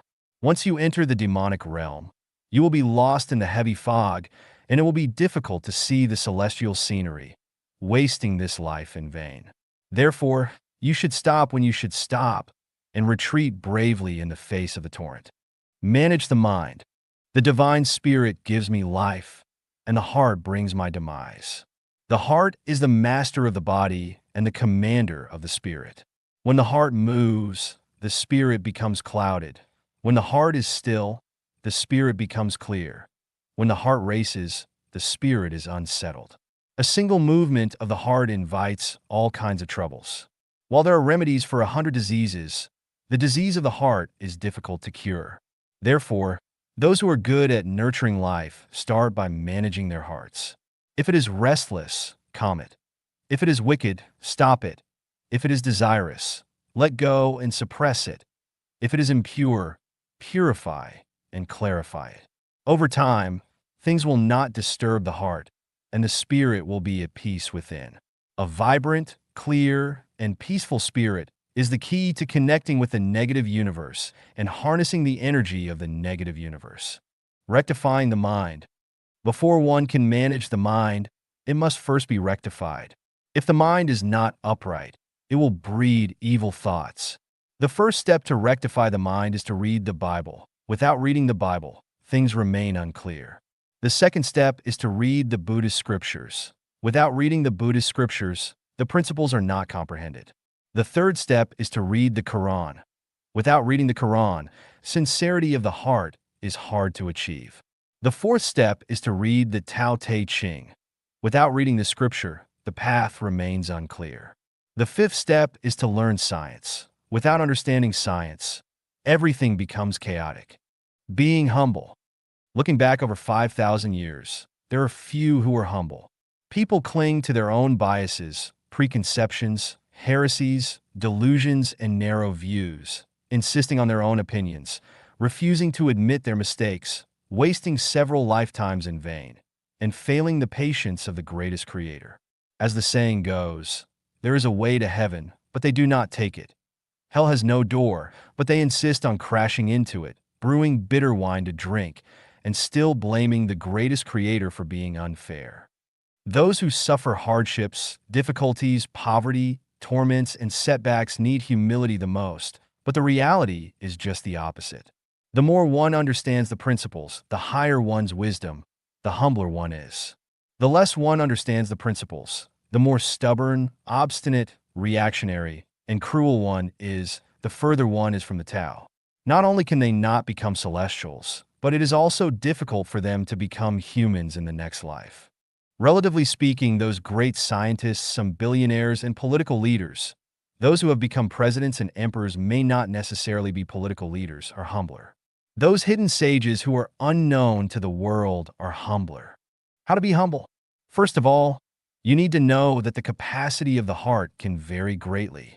It can be so small that not even a needle can penetrate, or so vast that it can encompass the entire universe. The more filled the heart is, the smaller its capacity. The humbler the heart is, the larger its capacity. It can be said that the universe is as big as your heart, but this heart must be humble. For the sake of an analogy, let's consider the heart as a room. If this room is empty, humble, then it is useful. This room could be a bedroom, a study, an office, a gym, a storage room, a prison, or even a toilet. Depending on the need, it can become any room. But if this room is already filled with all kinds of junk, then this room is almost a junkyard, and it can no longer fit more things, nor can it become a useful room. If you want to make it a useful room, you must move out the unnecessary things inside. No matter how precious or valuable these things are in your eyes, you must decisively clean them up and throw them away, even if the inside has been reinforced with steel and concrete. You must also make an effort to tear it down. The heart is like a room. The more prejudices and preconceptions you have, the less useful your heart is, and the smaller its capacity. Here I give 3 examples. I have a friend in the secular world who is knowledgeable and brave. However, when I bring up the formation of the universe and the origin of life, he immediately asserts, the universe was formed by the Big Bang, life originated in water, and species came about through evolution. He shows impatience to continue the discussion with me, leaving me speechless. For hundreds of years, these prejudices have been accepted by the world, binding the minds of millions of people. Why not use scientific methods and thinking to reason and verify step by step? If the Big Bang could form an orderly universe, why didn't the bombings of Nagasaki and Hiroshima result in 2 more beautiful, orderly, and modern cities, but instead resulted in chaotic ruins? To refute the fallacy that life accidentally formed in water requires a lot of space. So I recommend reading the book Life, How Did It Get Here? By evolution or by creation. This book can be obtained by writing to 25 Columbia Heights, Brooklyn, New York, 11201, USA. It's worth noting that even Charles Darwin, a representative figure of the theory of evolution, admitted that life may have been originally breathed by the Creator into a few forms or into one. And Richard Dawkins, a representative figure of the theory that life accidentally originated in water, said in his book The Selfish Gene, this book should be read almost as though it were science fiction. Evolution only occurs within the same species of animals, plants, and microorganisms. One species will not evolve into another.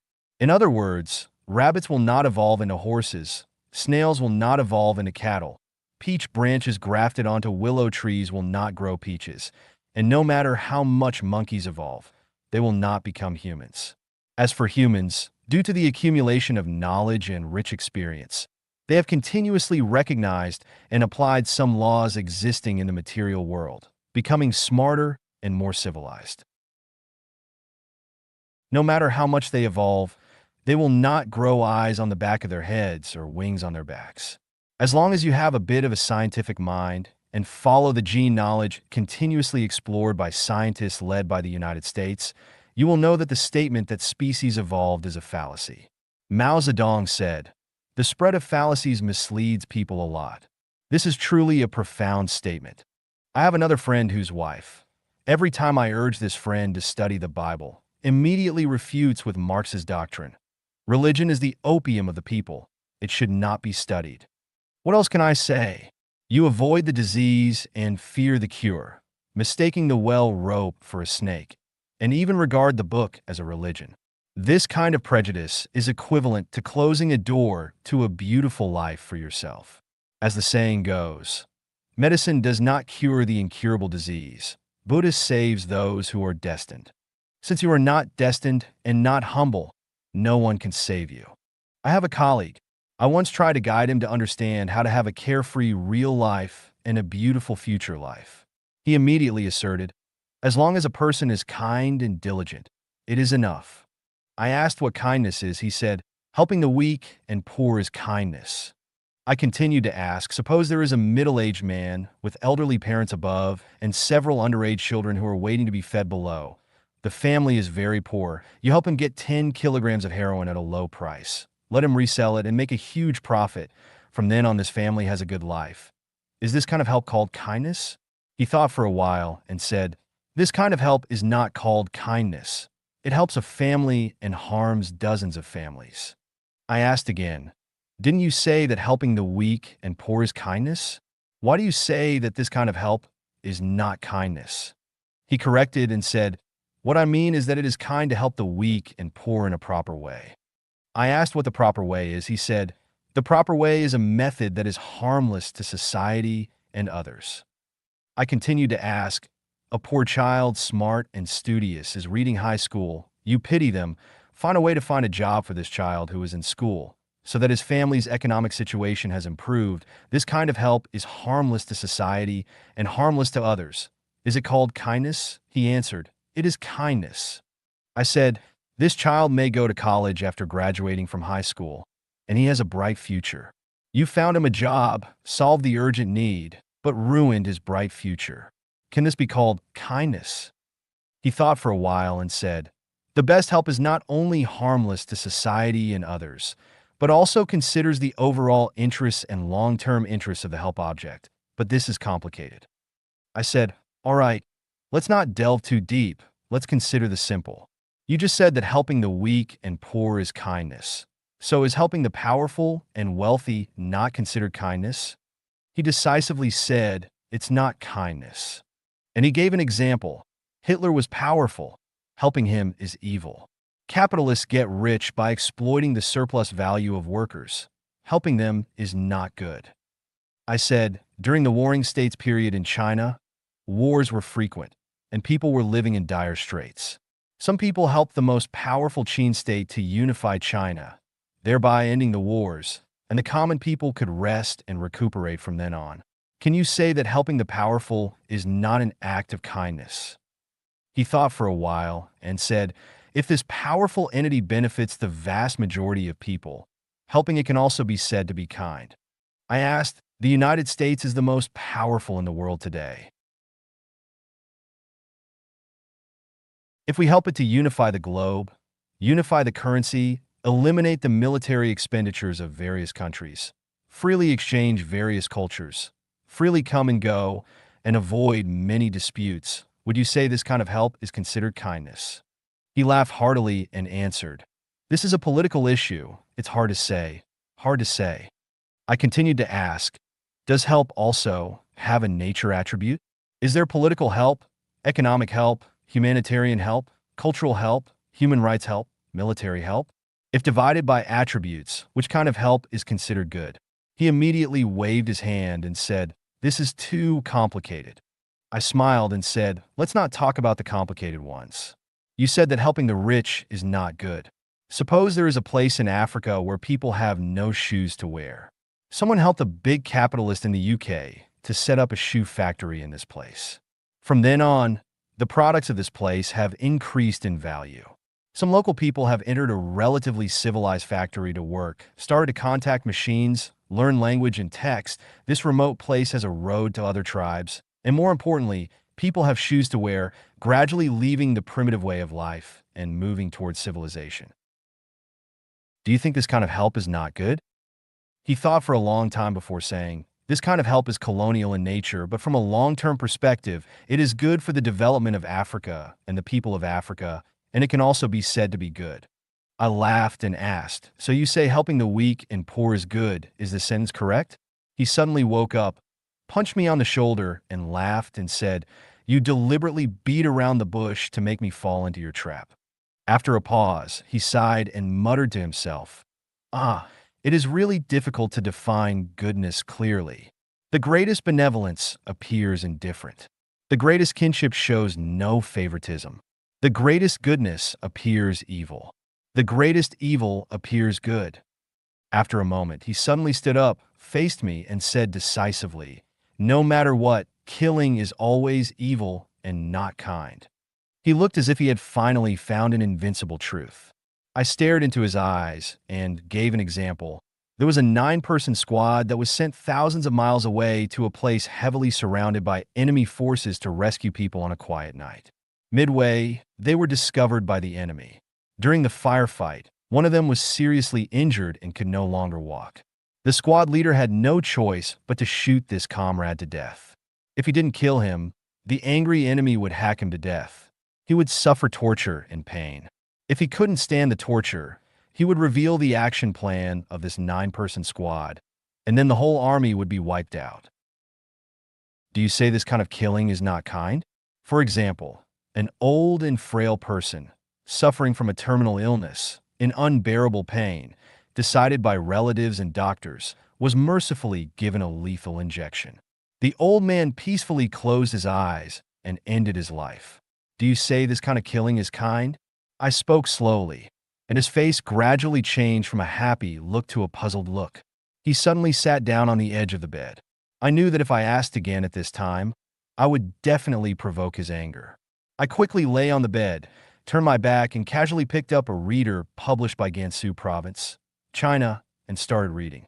I disrupted his good feelings and values, which was undoubtedly a blow to his head. At this time, I only heard him panting heavily. I knew that war was imminent. I held my breath and quietly read the book. Just then his younger brother brought a bowl of braised pork for us to eat. As soon as he saw the food, he came back to his senses and shouted, "Damn, eating meat should always be good." He casually picked up a piece of meat and put it in his mouth. I lay still without moving and responded to him, "What about eating human flesh?" He probably choked or got something lodged in his throat, and he abruptly spat out the meat in his mouth, bellowing, "You're utterly inhumane." When we talk about eating meat, we're referring to the meat of birds and beasts.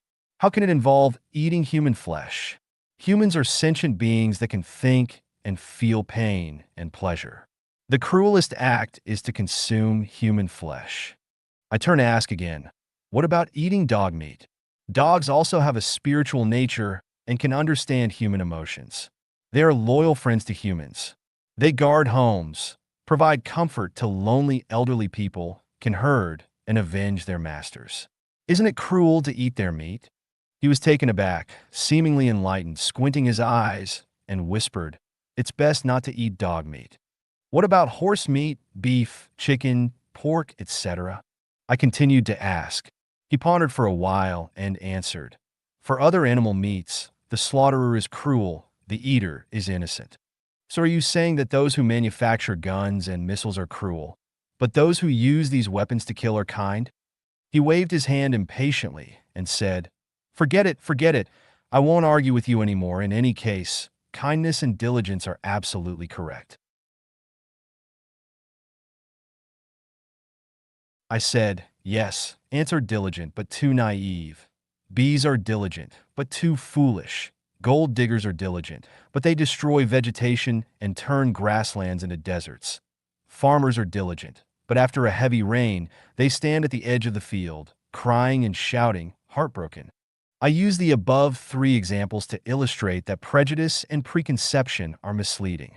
We must often examine ourselves. Do not stick to what we think is correct. Be humble, and make it a space that can accommodate thousands of rivers, thousands of mountains, and all things. Only when we are in this state can we gain wisdom. Know that there are indeed the 1,000-year world, 10,000-year world, and the Elysium world. Find the way to the high-level space of life. Know that if seeking to be celestial, one will fulfill his wish so as to appreciate the infinite scenery of the fairyland. 6. Stabilizing the mind. Stability is achieved when the mind remains calm and undisturbed. Once you comprehend the journey of transcending time and space as described in Life of Genuine, you should concentrate with an unwavering mind. Even when dealing with a myriad of mundane affairs, one should simply adapt to the circumstances. When the wind blows through the sparse bamboo, the bamboo does not retain the sound after the wind has passed. When the wild geese fly over the cold, deep pool, the pool does not retain the shadow of the geese after they have flown past. When events arise, the mind responds. And when events pass, the mind returns to its original state of emptiness. Emotions such as joy, anger, sorrow, happiness, sadness, fear, surprise, and thought do not disturb the mind. Concepts of right and wrong, good and evil, beauty and ugliness, good and bad do not confuse the mind. Temptation, coercion, deception, and fraud do not shake the mind. Success and failure, gain and loss, disaster and blessing, merit and demerit do not unsettle the mind. Benevolence, righteousness, propriety, wisdom, faith, hatred, disease, and death do not bewilder the mind. Sensations of cold and warmth, pain and itch, sour and sweet, bitter and spicy do not bother the mind. Feelings of loneliness, solitude, depression, and worry do not entangle the mind. Entities like gods, monsters, Buddhas, demons, ghosts, and spirits do not bind the mind. Laws, precepts, orders, and contracts do not constrain the mind. Personal identities such as I, you, he, she, ancestors, and descendants do not preoccupy the mind. Worldly desires like fame, wealth, status, beauty, and treasure do not ensnare the mind. Concepts of reality and illusion, existence and non-existence, clarity and turbidity, purity and impurity do not obstruct the mind. If one can stabilize the mind, one enters a state of meditation. During meditation, one is close to Buddha, can attain supernatural powers, can achieve transformation, and has prepared the Dharma body. In this state, one can ascend to the 9 heavens to grasp the moon. One can descend to the 5 oceans to catch turtles. 7. Purifying the mind. Water has a source, trees have roots, humans have hearts, hearts have spirits, spirits have gods, gods have masters, and masters have an origin. In the positive and negative universe, there is no water without a source, no tree without roots, no human without a heart, no heart without a spirit, no spirit without a god, no god without a master, and no master without an origin. If the source is turbid, the water will be muddy. If the root is rotten, the tree will wither. If the heart is polluted, the person will be lost. The heart originates from the spirit, with the heart and spirit resonating and vibrating at the same frequency. A single thought of the heart-spirit can connect everything. The spirit is like a large broadcasting machine, constantly sending information from the divine to every space and corner of the universe. The heart is like a small receiving machine, ceaselessly receiving information sent from the universal spirit. However, if the heart is impure and tainted, it is like a rusty receiving machine, unable to receive instructions from the spirit. Even if it can receive a little, it will be intermittent and filled with static, too much noise, and incomplete instructions. Then you will be at a loss, leading to an unpredictable life. What I mean by fragrances attract butterflies to flowers, and consciousness flows freely when your heart is at peace. No diseases will bother you when your heart and body are clean, and pure hearts will be frequented by celestial beings, is exactly this. Factors leading to impurity of the heart. Blasphemy against God makes the heart impure.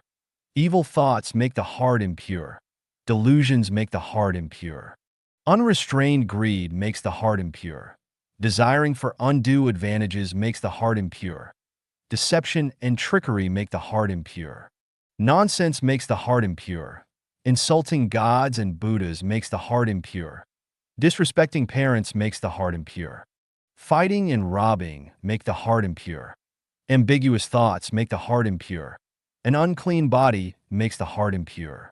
Cheating and defrauding make the heart impure. A heart lacking kindness makes the heart impure. Ignorance makes the heart impure. If the heart is impure, it is hard for the heart to be calm. If the heart is not calm, it is hard for one to become a celestial being. 8. Ending the heart's worries. The divine spirit gives me life, and the heart brings about my demise. When the heart arises, the true nature perishes. When the heart perishes, the true nature manifests. Ending the heart's worries is based on doing your best to reach a state of no mind.